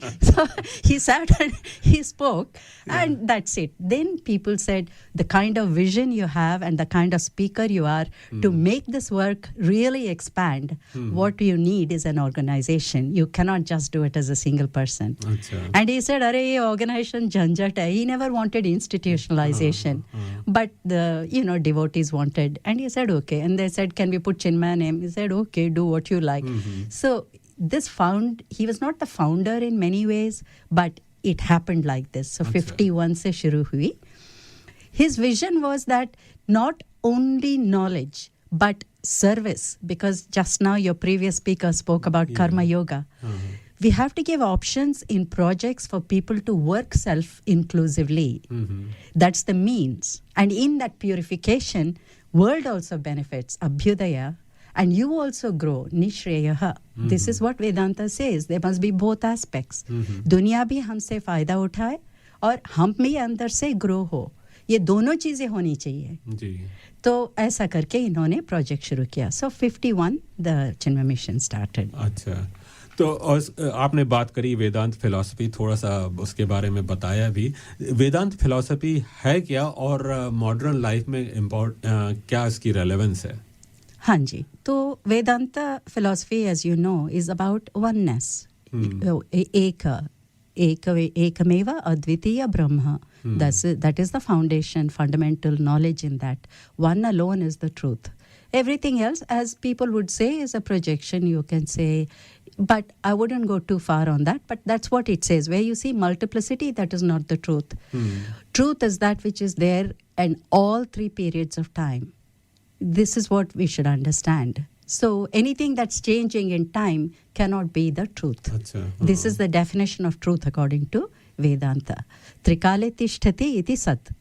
What is there in all three periods of time? So what we are saying is change. And this is what Einstein also discovered. Everything is in a flux, state of flux. That's right. Yeah. But if you are looking at change, according to theory of relativity also, there is an absolute standpoint from which you can notice change. If you are in the change, you don't notice the change. That's right. You must be apart. So if you're seeing change, then where is that vantage point where you are not changing? That changeless is one. So this is what we have to understand in Vedanta of oneness. But that practice, when we are dealing day to day with different, in the world of multiplicity, as you say, it is hard to practice.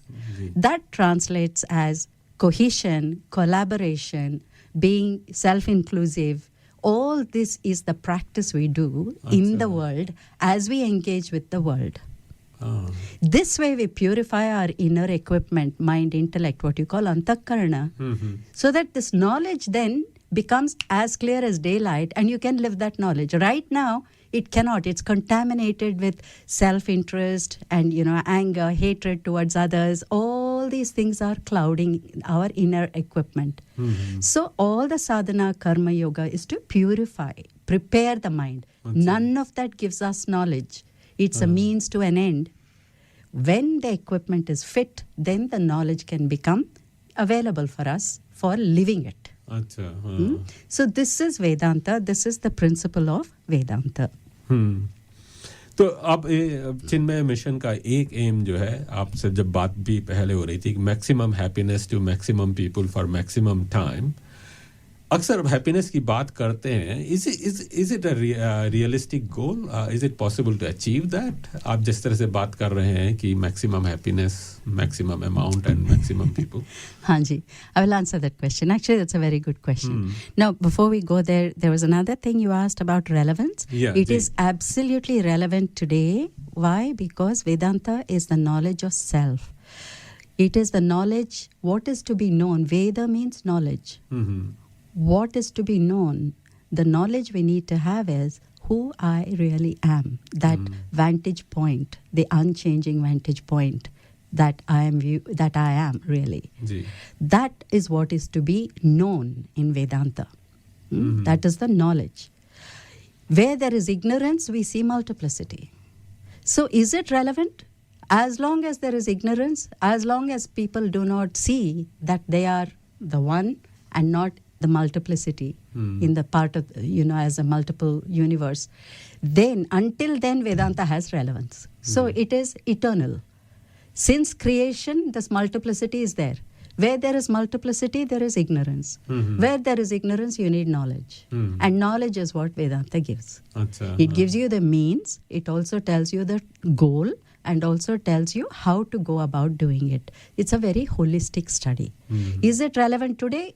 For this reason, it is. All of us have to do this. This is the goal of life. Purushartha jise kehte hain.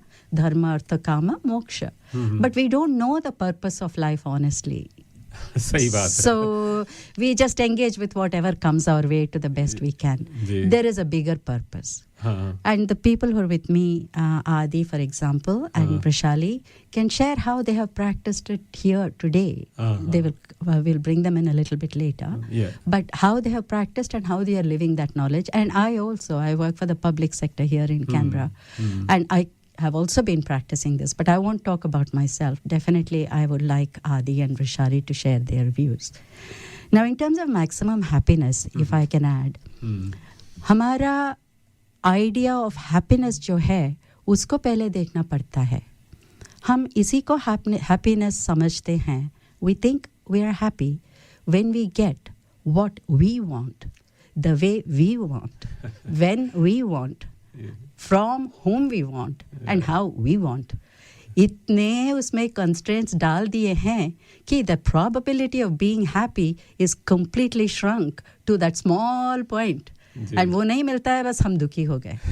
बहुत अच्छी definition दी आपने. है ना? ऐसा हमारा happiness की definition ही गलत है. वेदांत क्या कहता है? You are Ananda. You are happiness. You are bliss. Now, you don't have to believe it blindly. A simple deductive logic is, why do we seek happiness? All of us seek happiness. We run away from anything that gives sorrow and we run towards happiness. Why? Because happiness is your true nature. जो हमारा nature होता है, उससे हम दूर होते हैं, तो हमको बहुत restless होते हैं. Restlessness होती है, महसूस होती है. Like you take a spherical vessel and you just disturb its natural position. It will go up and down, rock up and down, until it finds its natural state, which is sitting on its base. We are disturbed because of these, greed, all these karma, desires, etc., because we feel incomplete, fear, all these things together disturb us from a state of happiness and peace. Peace and happiness are together, Ramchandra ji and Sita ji. If Ram is happiness, Sita ji is peace. वो इकट्ठे ही ठीक रहते हैं. लेकिन रावण जैसे आके, materialism उन दोनों को दूर करते हैं. बहुत सही. जहाँ peace नहीं है, वहाँ happiness कैसे? जहाँ happiness नहीं है, वहाँ peace कैसे? ये नहीं चलेगा. तो this is the whole idea when we say maximum happiness. तो जैसे मैंने अभी एक bottle पानी खरीदी. I'm going in a train in India. It's very hot. And then the last bottle was there and I bought it and no water is there. Now I come back into the train. Others are also thirsty. Will I keep about 50% for myself and share the rest? If I do, I will be happy. We forget in giving also there is happiness. What we're thinking is in getting only I have happiness. So get. Everybody wants to get from whom? From another. ऐसा झंझट में नहीं पड़ना चाहिए because हम बहुत rich है. We've been enabled, we are capable. We've got so much to give in terms of skills, knowledge, love. देने में स्वतंत्र रहते हैं. We are independent in giving and therefore happiness is in our control. But लेने में जब पढ़ते हैं, it is not in our hands. वो dependent happiness हो जाता है और हम परतंत्र हो जाते हैं. We are dependent on others for our happiness. So this maximum happiness जो बोलते हैं, if you take my example of water, we have given maximum happiness to maximum people in that period of time. मैं भी खुश, बाकी भी खुश. इसी को self inclusive बोलते हैं. जी. तो आपने तो हैप्पीनेस की बहुत सही डेफिनेशन दी. शायद हम लोग जो है हैप्पीनेस, आपने बताया कि हम गलत तरीके से हैप्पीनेस ढूंढते हैं और वहीं पर समस्या आती है. हमें सही तरीके से हैप्पीनेस सीखनी है और उसके बाद ही जैसे आपने बताया कि सही मायनों में हम हैप्पीनेस हो सकते हैं। आइए एक थोड़ा सा ब्रेक लेते हैं और एक गीत सुनते हैं जो आपने ही सजेस्ट किया है, और उसके बाद बातचीत जारी रखते हैं। जी हाँ, ये गीत है इतनी शक्ति हमें देना, और शक्ति हमें मिलेगी तभी हम जो है हैप्पी हो सकेंगे।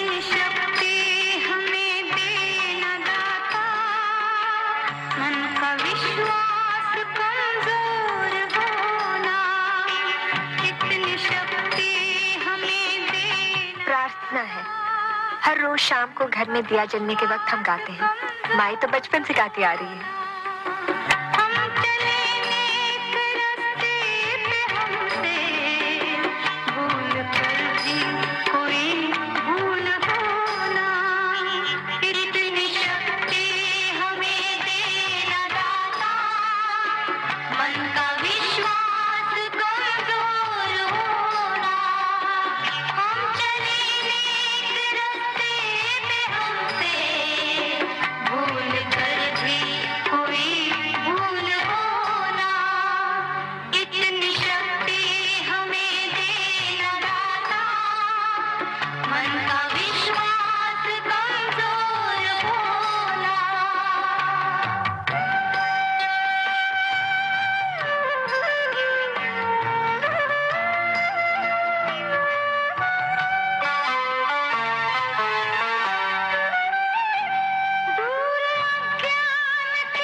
चढ़ा दिया ना।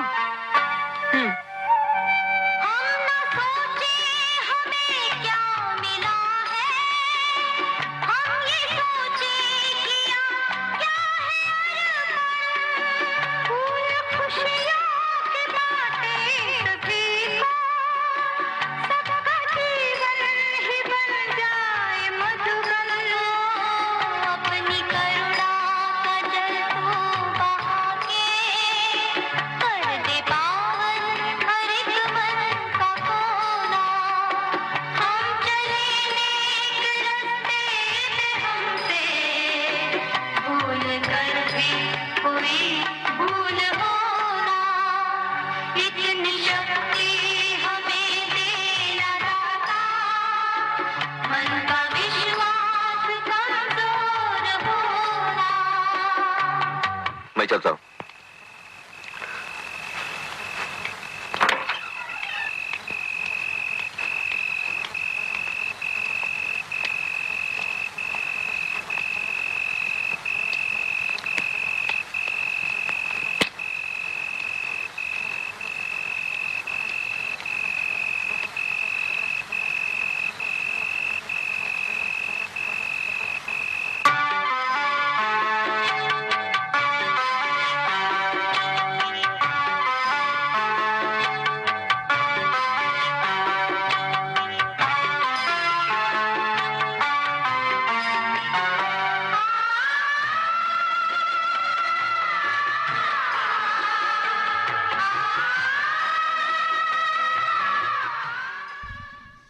आप सुन रहे हैं रेडियो मनपसंद FM 91.1 पर और साथ ही साथ रेडियो मनपसंद ऐप पर।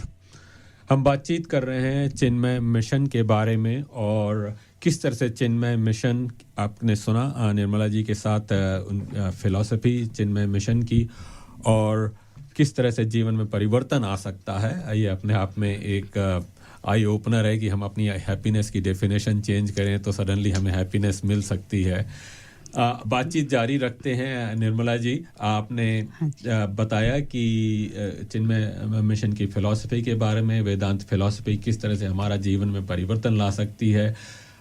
अब यहाँ पर आप चिन्मय मिशन ऑस्ट्रेलिया में कब से शुरुआत हुई उसकी, और यहाँ कैनबरा में उसकी क्या हिस्ट्री है? कैनबरा ऑस्ट्रेलिया में आई थिंक 1980s में कभी शुरू हुई थी, पर्टिकुलरली इन सिडनी एट्सेट्रा 1981 में ही शुरू हुआ था। एंड वो एक्टिविटीज़ क्या चलती हैं यहाँ पर। वैसे चिन्मय मिशन का प्रोग्राम बहुत ब्रॉड रेंजिंग है, बहुत सेवा प्रोजेक्ट्स भी होते हैं, जैसे rural upliftment, women empowerment, health, free education, ऐसे बहुत से प्रोजेक्ट्स हैं। I can not list them right now, but यहाँ पर ऑस्ट्रेलिया में वन शाखा, एक ब्रांच उसका यहाँ पर मतलब हम इम्प्लीमेंट कर रहे हैं, वो एजुकेशन की, सो वेदांत टीचिंग की। और जहाँ पर प्रोजेक्ट्स होते हैं, even if it is community project by a state government और federal government, if it is in line with our values, we lend a hand to it as well, because we are part of this community and society. If it aligns with our value, we should support, ऐसा है। But mainly ये like teaching ही है Vedanta. Several classes in Sydney are running for all age groups, some online and some face-to-face. And with Sydney is associated Brisbane, Canberra, and I think Adelaide as well. So Swami Shri Karananda ji is the head of Chinmay Mission, Acharya we call him, in Sydney, and all these come under his kind of responsibility and guidance. So in Canberra what we have is several classes from a long time we've been running. I don't even remember, maybe 1990s or even before. But in fits and spasms, aate hain, jate hain, aata hai, jata hai. Abhi 2015 se continually it is going on with Bal Vihar. Fragmented classes chala rahe the, Bal Vihar alag tha, fir adult class. But now we want to do family program, the reasons for which I will share later. So yeah, Yuva Kendra bhi hai, 18 to 35 year old, they get together and they do self study as well. So in Canberra these are the, and now we have another Gita class that's running. पहले तो बहुत classes भी किए थे, जैसे भजगोविंदम और रमण महर्षि उपदेश सार, तत्वबोधय से। अगर कम्युनिटी में इंटरेस्ट है तो we can do those classes again. It's all about supply and demand, it is a demand and supply in that order. तो अभी आप फैमिली प्रोग्राम शुरू कर रहे हैं, जरा उसके बारे में बताइए, क्या है उस प्रोग्राम में? Family program is about families coming together at the same time in the same place to study similar subject content of Vedanta, so that they can support each other. It's a support network when they come as a family. Efficiency भी है, अगर 2 बच्चे और माँ बाप है तो 4 classes में 4 बार हफ्ते में जाना नहीं पड़ेगा, एक जगह में सब कुछ हो जाएगा। और फिर ये भी है, सो सब आते हैं इकट्ठा, we pray together, opening prayer सिखाते हैं, संस्कृत प्रेयर सिखाते हैं हम, तो सब we will pray and then each will go to their own class, like primary student, secondary student and adults. They go to their respective study areas, then again come back, and then we have closing prayers. They share what each one has studied. In that way, what happens is the family knows what is being taught to the children. Children learn by observing. Children do not learn just by hearing. When they see the parents are also coming to these classes, they feel this is the way of life. नहीं तो exercise हो जाता है वो अलग सी। हाँ, ऐसे हो गया, फिर बच्चों को कनेक्शन, वो एंगेजमेंट, फुल एंगेजमेंट नहीं होती है। अच्छा। और फिर घर पे जाएंगे, just Bal Vihar when we were doing, they were amazing, but when they go home and ask questions, parents may not be able to give respond in the same way that we have. So that continued, children are our future, bhaiya. And I don't think anyone will disagree. Children are the future of the family and children are future of the community. Unless we develop a network that can support and nourish this knowledge they learn once a week, it's not possible for children to transform. And all our educational programs are transformational and not informational. सब कुछ हम साधना लेके जाते हैं, बच्चों से लेके, that we transform, which you will hear from Adi and Vrishali how they transformed. So family program ऐसा है। तो जरा फिर आदि क्लास चलाते हैं. हाँ. So now I will ask Adi to talk. Adi, ye. Hari Amal, and thank you Nimiji and Kishorji for having us here. I have been part of Chinmay Mission since I was 10 years old, so I thought I can talk a bit about the impact it's had on me. And I just wanted to emphasize what Nimiji says, that the Chinmay Mission is really a transformational organization. The core thing that we try to help people with is to reach the best version of themselves that's possible. And we do that by helping them understand themselves and once they understand themselves, reaching their highest potential by strengthening their personality and their character. And this is something I feel in the modern education system you don't find, right? Particularly at school, we learn so much about maths, science, all these complex things, but we don't really learn about the most complex thing of all, which is ourself and our mind. And so, I wanted to talk to you a bit about how Chinmay Mission's changed my life. So I mentioned that I started when I was 10, but at the time I really wasn't interested in religion and all this. And I particularly didn't want to listen to my parents who wanted me to join these classes. So I left, and soon after, basically when I could say no to my parents. And it's actually one of my regrets, because I think I left at the time I needed it most.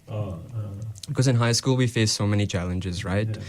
There's pressure from studies and figuring out what we should do with our future, dealing with peer pressure, learning how to build relationships, and we're really not equipped to deal with all of these things. And so I struggled through a lot of high school, and somehow I managed to make it through. But I connected with this knowledge much after, when I was in university, basically, during COVID-19.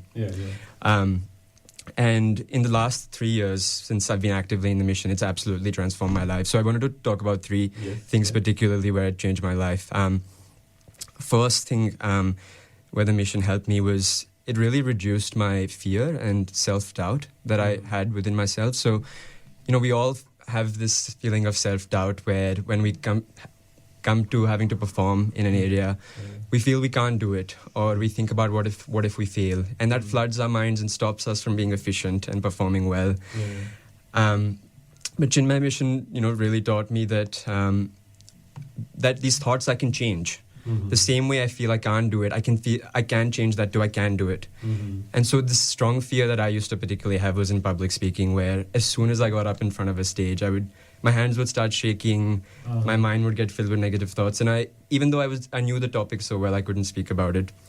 And the transformational change to that you can kind of see now, because something like this I would not have been able to do 3 years ago. This would have felt really big for me, but I feel much more comfortable now with the tools that I managed to learn from Chinmay Mission. Yes, so it has basically brought a totally change in your personality. It transformed my personality and character, so that the knowledge that I have and I learned at school, I could use it efficiently and well in the world. And the other key area I wanted to mention was my relationships with friends, family, with all kinds of people, but particularly with my parents. Because when I was young, I used to argue a lot with my parents, and I had this sort of ego that maybe a lot of young people feel, where I know what's right, and my parents are always being unreasonable and just being annoying, and they don't know what's best for me.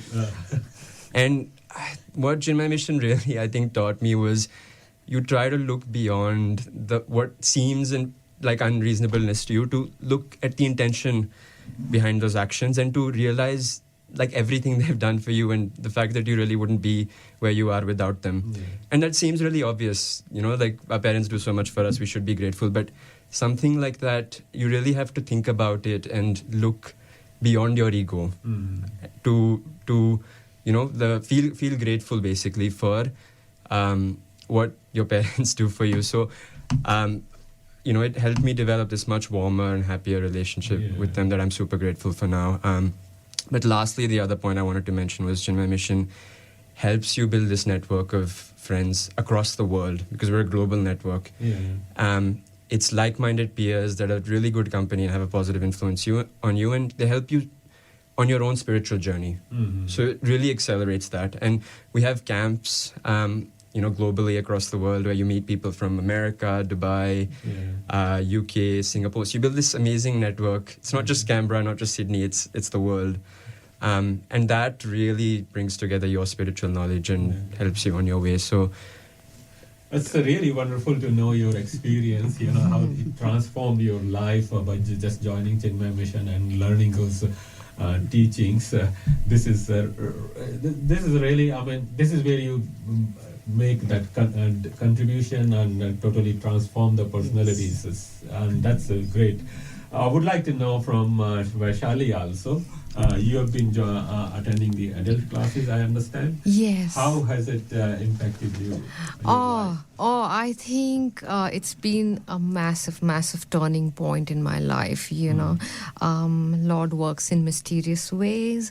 I believe Gurudev Swami Chinmayananda blessed me in the year 2019 by guiding me to join Gita classes here in Canberra. Attending classes with Nimiji has helped me manage my personal as well as professional life more efficiently. While knowing that whatever happens for a reason, and that my family and I are constantly protected by our Ishta Devta and Gurudev Swami Chinmayananda himself, no matter what. And in pain and pleasure, in joys and sorrows, I have had a personal experience of Gurudev being with me. I've had an experience of him talking to me through various mediums, be it Nimiji, be it via his quotes, be it via Bhagavad Gita and other texts. So I have literally had that experience, and there are times when I literally get those goosebumps that seriously, like this, he is talking to me, although he's not physically present here with us.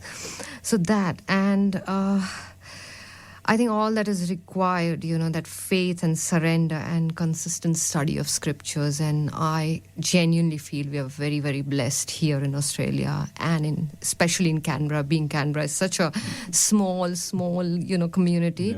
I feel we are very, very blessed to have Chinmay Mission here in Canberra. Thank you, Nimiji. We can't thank you enough. And lastly, I want to say that had I not been blessed by Gurudev, I feel my life would have been meaningless without knowing why it was so. So, I feel I'm a much better person now than I was 4 or 5 years ago. Yeah. I would like to ask you both, Adi and Vaishali, you are young people. And how do you, you read the scriptures and you follow the Chinmay Mission teachings, and then you get out in your school life or social life or work life, you find a totally different environment. How do you navigate and reconcile that those two aspects of your life? Oh, that is such a good question. I think what Gita sort of teaches and what we learn with Nimiji in classes is those practical strategies all the time. And, every week in the class, Nimiji will give us a sadhana. Like, it could be anything from self-acceptance or, any of those, we talk about ahimsa. And ahimsa not just in terms of physical non-violence, but also in terms of thoughts, that subtle way of being a non-violent, kind, gentle person, and how can we practice that in our lives, be it at work, be it at home, or anywhere else. So, but Adi, I'm sure you have something to add to that. No, I 100% agree with Vaishali. So, I think people think that a spiritual life and a normal life are totally separate and you can't have both. But the thing that Gita teaches us and we learn is that these can actually be quite integrated.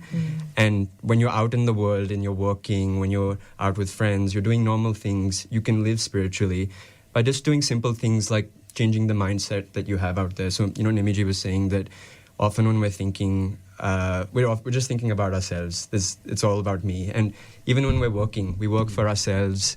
We work, we do things for ourselves. So, we learn when we're practicing Gita that shift that mindset towards away from yourself towards the world.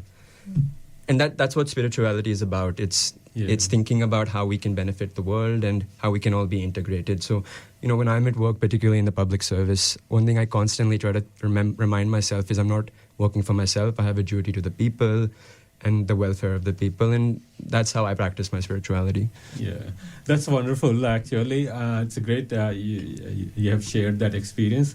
Nirmala ji, आपसे पूछना चाहूँगा पहली बात तो इन दोनों experiences के बारे में, साथ ही साथ इस फैमिली प्रोग्राम के बारे में जानकारी दीजिए जो अभी यहाँ होने वाला है. हाँ, इनके एक्सपीरियंसेस जो इन्होंने कहा है, two things they have said which I want to emphasize. एक ये बात है कि it's a small proportion of people who are practicing this. So what Rishali was saying, we take sadhanas to practice in the world and come back after a week, and then we share how we went and where we struggled. So we discuss strategies and we discuss how to do it. So when they discuss, each one has practiced differently. It has worked for one, it has worked differently. That's how we enrich. So this satsang group, what we call, is a safety network. It is also a support network for practicing this knowledge, because it's a very small section of the population that's practicing. We are on the minority if you really want to practice Vedanta in real life. And if you don't practice in real life, as Adi was saying, it's integrated. Vedanta never separated spiritual study from day-to-day living. That's why our culture was so important. We live this knowledge. Abhi aisa nahi hai, to we are reviving that way of doing things. That knowledge system which was lost, we are trying to revive it so that in and through life we can practice this. We need a support network. That's what we're trying to create, even through the family program, where children have support network, not only in their parents. You want your child to learn chess, you will send your child to a chess teacher, coach, but you will also encourage friendship with other chess players of that age, and you will say, go and play together. Play dates you will organize. You will play with the child. It's the same thing with spirituality, where you have to give them the network. Otherwise, singly, even if a parent is giving the best idea, it is not going to go down, because peers have a very big influence on children, and not only children, even adults. Who you hang around with, even as an adult, will shape the way you think. So having this kind of like-minded thing is important, and that's what the family program will do for us. ये family program इस अगले weekend से शुरू हो. हाँ, 18th से शुरू हो रही है, 18 June. So 18 June, 25th June and 2nd July, 3 classes. They'll be free of cost as introductory. After that, there will be a nominal amount that they pay. But with that, you can access any number of classes. It's just very token amount. We have for coloring sheets, and even if you want to bring Swami Shikrananda ji here, where does the money come from? It is just to supply. And then anyway, Jnana, you should never take free. That's right. Yeah. So, yeah. तो किस तरह से join कर सकते हैं? They can just come to Flory Temple on 18th. Before 3:30 the class starts. If people can come by 3 o'clock, there is an information session about this whole program, what it's going to be like. People can ask questions. So if they are there by 3:30, that'll be great. They can contact me. My phone number is 0432 332 099. हम अपने email में भी डालेंगे आपके इस की information, और हाँ जी, और ब्रोशर मैं भेजूंगी आपको. फेसबुक पेज पर भी ये नॉलेज सारी जो कांटेक्ट डिटेल्स वहाँ पर होंगी, और प्रोग्राम के बारे में अगर कोई हमसे संपर्क करना चाहे तो जरूर कर सकता है. निर्मला जी, आदि and Vaishali, thank you very much for coming to the studio and sharing this wonderful knowledge and your experience. I'm sure this program will be very successful. The way you have explained it transforms the life, so it's an opportunity for our Canberrans to go and join this program. Thank you very much for the opportunity. Thank you. Thank you so much, Kishor. Thank you. ये सुनते हैं एक और गीत निर्मला जी की पसंद का, और इसके बाद हम एक छोटी सी बातचीत करने वाले हैं. स्पिरिचुअलिटी की जैसे बात कर रहे हैं उसी पर बात होगी, और वो बात होगी एक स्टडी जो की जा रही है, स्पिरिचुअलिटी फैड है कि नहीं, और हमने सुना कि किस तरह से ये ज़िंदगी बदल देती है, तो उनको थोड़ा सा हम बताएंगे कि हाँ, ज़िंदगी बदलती है.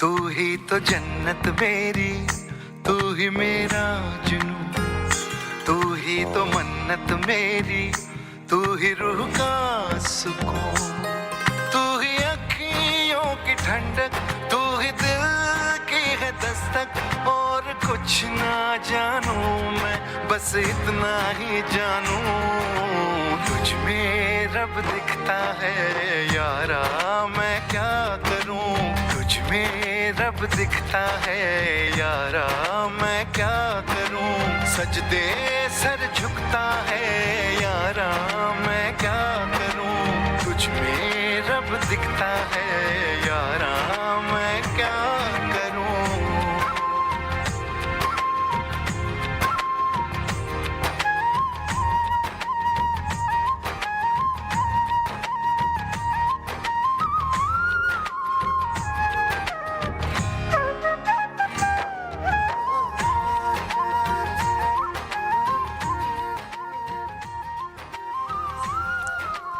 कार्यक्रम का समय लगभग समाप्त होने वाला है, लेकिन हमारे साथ जुड़ रहे हैं सूर्य प्रकाश।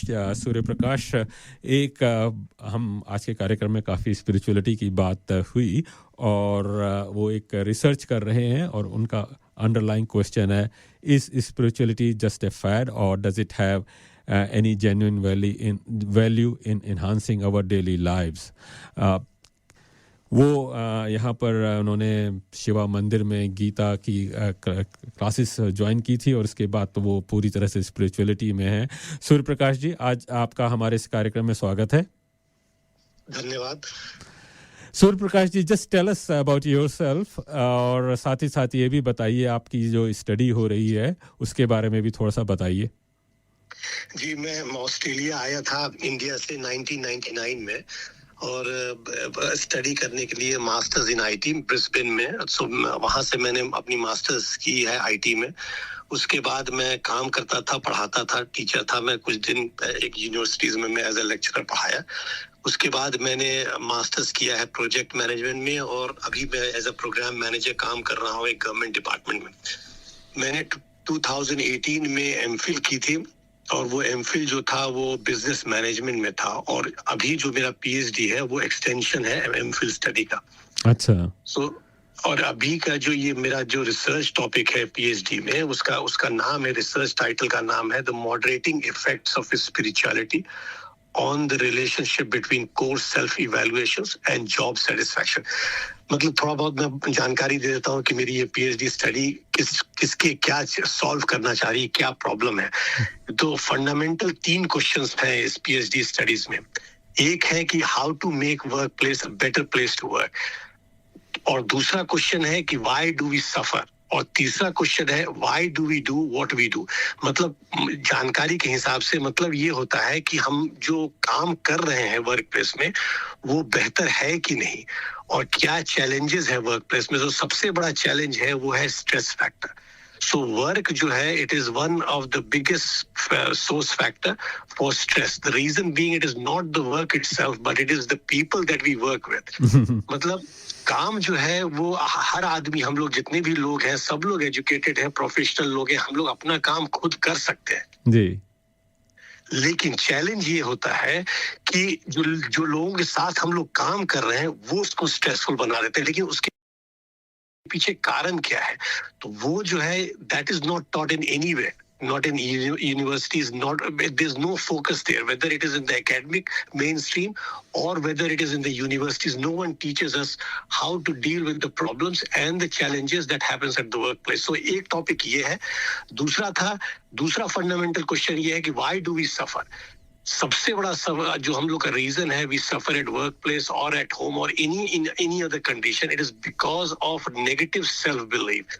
सो जो नेगेटिव सेल्फ टॉक जो हम लोग अपने आप में करते रहते हैं that is one of the main causes of the suffering and the stress factor too, क्योंकि जो outer world है it is an reflection of our inner world. अगर inside there is no peace, then we cannot expect the outer world around us to change. समझ रहे हैं? मतलब inner ability पहले होनी चाहिए. We should have the ability to change ourselves from within. Then we can expect the external factors to change accordingly. तो ये दूसरा lackness है। और तीसरा जो है कि why do we do what we do, उसके पीछे सबसे बड़ा कारण है our own behavior. मतलब जो हम लोग का behavior है that is action oriented and based on our behavior and action we get results.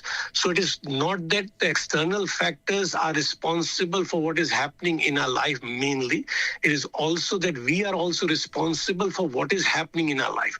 तो ये मेरा research topic है. I'm trying to solve these three problems. तो मेरा core जो है वो one is related to the psychological aspect, which is the personality. So personality is about the self talk जो हम लोग करते रहते हैं नेगेटिव. एक है स्पिरिचुअल एस्पेक्ट और दूसरा है बिहेवियर एस्पेक्ट. सो जब इन सबों को रिसर्च टॉपिक को हम लोग कंबाइन करते हैं तो they fall under organisational and human behaviour. मतलब मैं इसमें कुछ और बोलूं कि नहीं, आपने बहुत अच्छा रिसर्च टॉपिक चुना है और मैं तो इस पर एक आपसे अलग बातचीत करना चाहूँगा अपने रेडियो प्रोग्राम में. फिलहाल तो समय थोड़ा सा मैं देख रहा हूँ, समय थोड़ा हम तो अपने प्रोग्राम से थोड़ा सा ऊपर गए हैं. आप इस सर्वे के बारे में बताइए. आप जो सर्वे भी कर रहे हैं उसके लिए थोड़ी सी आप रिस्पॉन्स चाहते हैं, उसके बारे में थोड़ा सा बताएं. जी मेरा पीएचडी स्टडी में मुझे कुछ रिस्पॉन्सेज चाहिए, कुछ काफी पार्टिसिपेंट चाहिए. मुझे करीब लगभग 500 पार्टिसिपेंट चाहिए, लेकिन सो फार आई हैव रीच्ड 300. मुझे 200 पार्टिसिपेंट्स और चाहिए मेरे सर्वे में. सो ये सर्वे जो है इसमें 63 क्वेश्चंस है, but it will take less than 10-15 minutes. मतलब उसमें सारे ऑप्शंस हैं और क्वेश्चंस जैसे होगा कि आपको स्प्रिंग अच्छा लगता है, do you agree, do you disagree, do you strongly disagree, you are neutral. इस तरह का क्वेश्चंस है. उसमें खाली क्लिक क्लिक क्लिक करना है. मतलब मुश्किल से 10 से 15 मिनट लगेगा, उससे ज्यादा समय लगेगा नहीं इस सर्वे में. और ये सर्वे का पर्पस ये है कि जो हम लोग डेटा कलेक्ट करेंगे तो इसको एनालाइज करेंगे. और ये पूरा का पूरा सर्वे जो है वो एनोनिमस है. मतलब identity of any participant can not be identified. वो कोई भी आदमी आइडेंटिफाई नहीं कर सकता है कि इस सर्वे को किसने आंसर किया है और कहां से आंसर किया है. तो ये सर्वे जो है हर आदमी के लिए ओपन है. मतलब ऑस्ट्रेलिया में, overseas, from anyone from the world can participate in this survey. अच्छा, तो ठीक है. 500 में से 4 रिस्पोंडेंट्स तो हम यहाँ बैठे हुए हैं. हमारे साथ चिन्मय मिशन के भी रिप्रेजेंटेटिव्स हैं यहाँ पर. I am sure they will be quite happy to be participant. And और हमारे सुनने वाले हैं और हम अपने फेसबुक और अपने वेबसाइट पर भी ये प्रमोट करेंगे. तो ज़रूर हमें विश्वास है कि आपको तो 500 पार्टिसिपेंट्स इजीली मिल जाएंगे. जी तो थैंक यू, धन्यवाद. और ये जो एक चीज और है कि इसका एक आगे चल के बहुत बड़ा इम्पैक्ट पड़ने वाला है, क्योंकि ये जो स्टडी है ना, स्पिरिचुअलिटी को मेन स्ट्रीम एकेडमिक सर्कल में पढ़ा नहीं जाता है. तो पिछले 10 साल से मैं इसमें रिसर्च कर रहा हूँ और मैं प्रमोट कर रहा हूँ कि spirituality should be part of the main stream teaching. और यूनिवर्सिटीज में, मैनेजमेंट में इसको पढ़ाया जाए. तो ये मेरा फोकस है और I think I have been partially successful. और अभी बाकी लोगों का मुझे सहयोग चाहिए कि मैं इसको थोड़ा पुश करूं. इसीलिए सर्वे कर रहा हूं मैं. हाँ, अभी यही हम लोग बात कर रहे थे कि हमारे एजुकेशन सिस्टम में ये चीज़ लैक कर रही है. तो निश्चय ही सब लोग अगर ऐसा ही सोचेंगे तो ज़रूर ये बदलेगा. सूर्य जी, आपके समय के लिए बहुत धन्यवाद. मैं आपके साथ फिर कभी अपने रेडियो प्रोग्राम में बात करूंगा आपके रिसर्च के बारे में डिटेल के लिए. Thank you very much for your time. Thank you so much. Thank you. तो ये थी सूर्य प्रकाश जी के साथ बातचीत. आशा है आज का कार्यक्रम आपको पसंद आया होगा. काफ़ी कुछ बातचीत हुई. इसमें आपको सोमेन देबनाथ जी की यात्रा के बारे में बताया और साथ ही साथ चिन्मय मिशन जो है यहाँ पर जो वंडरफुल और ग्रेट काम कर रहे हैं उनके बारे में बताया. और फैमिली प्रोग्राम के बारे में जानकारी हमारी वेबसाइट और फेसबुक पेज पर भी उपलब्ध होगी. तो सुनते रहिए हमारा ये कार्यक्रम. आपसे फिर मुलाकात होगी अगले कार्यक्रम में. धन्यवाद. श्री रामचंद्र आश्रित पारिजातः समस्त कल्याण गुणाभिरामः सीता मुखाम्बुरुः चञ्चरीकः निरन्तरं मङ्गलमातनोतु.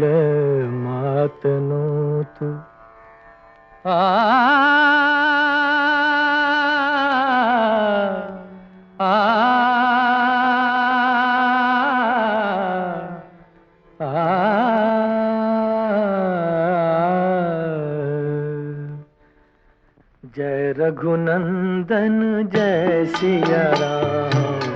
जय रघुनंदन जय सिया राम. हे दुख भंजन तुम्हें प्रणाम. हे दुख भंजन तुम्हें प्रणाम. जय रघुनंदन जय सिया राम. जय रघुनंदन जय सिया राम।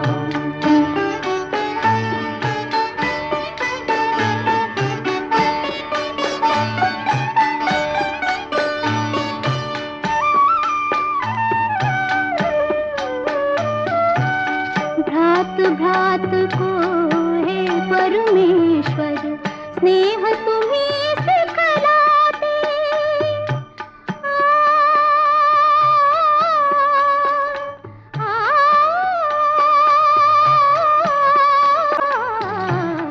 भ्रात भ्रात को हे परमेश्वर स्नेह तुम्हीं सिखलाते। नर नारी के प्रेम की ज्योति जग में तुम्हीं जलाते। ओ नैया के खेवन हारे जपूं मैं तुमरो नाम। जय रघुनंदन जय सिया राम, जय रघुनंदन जय सिया राम।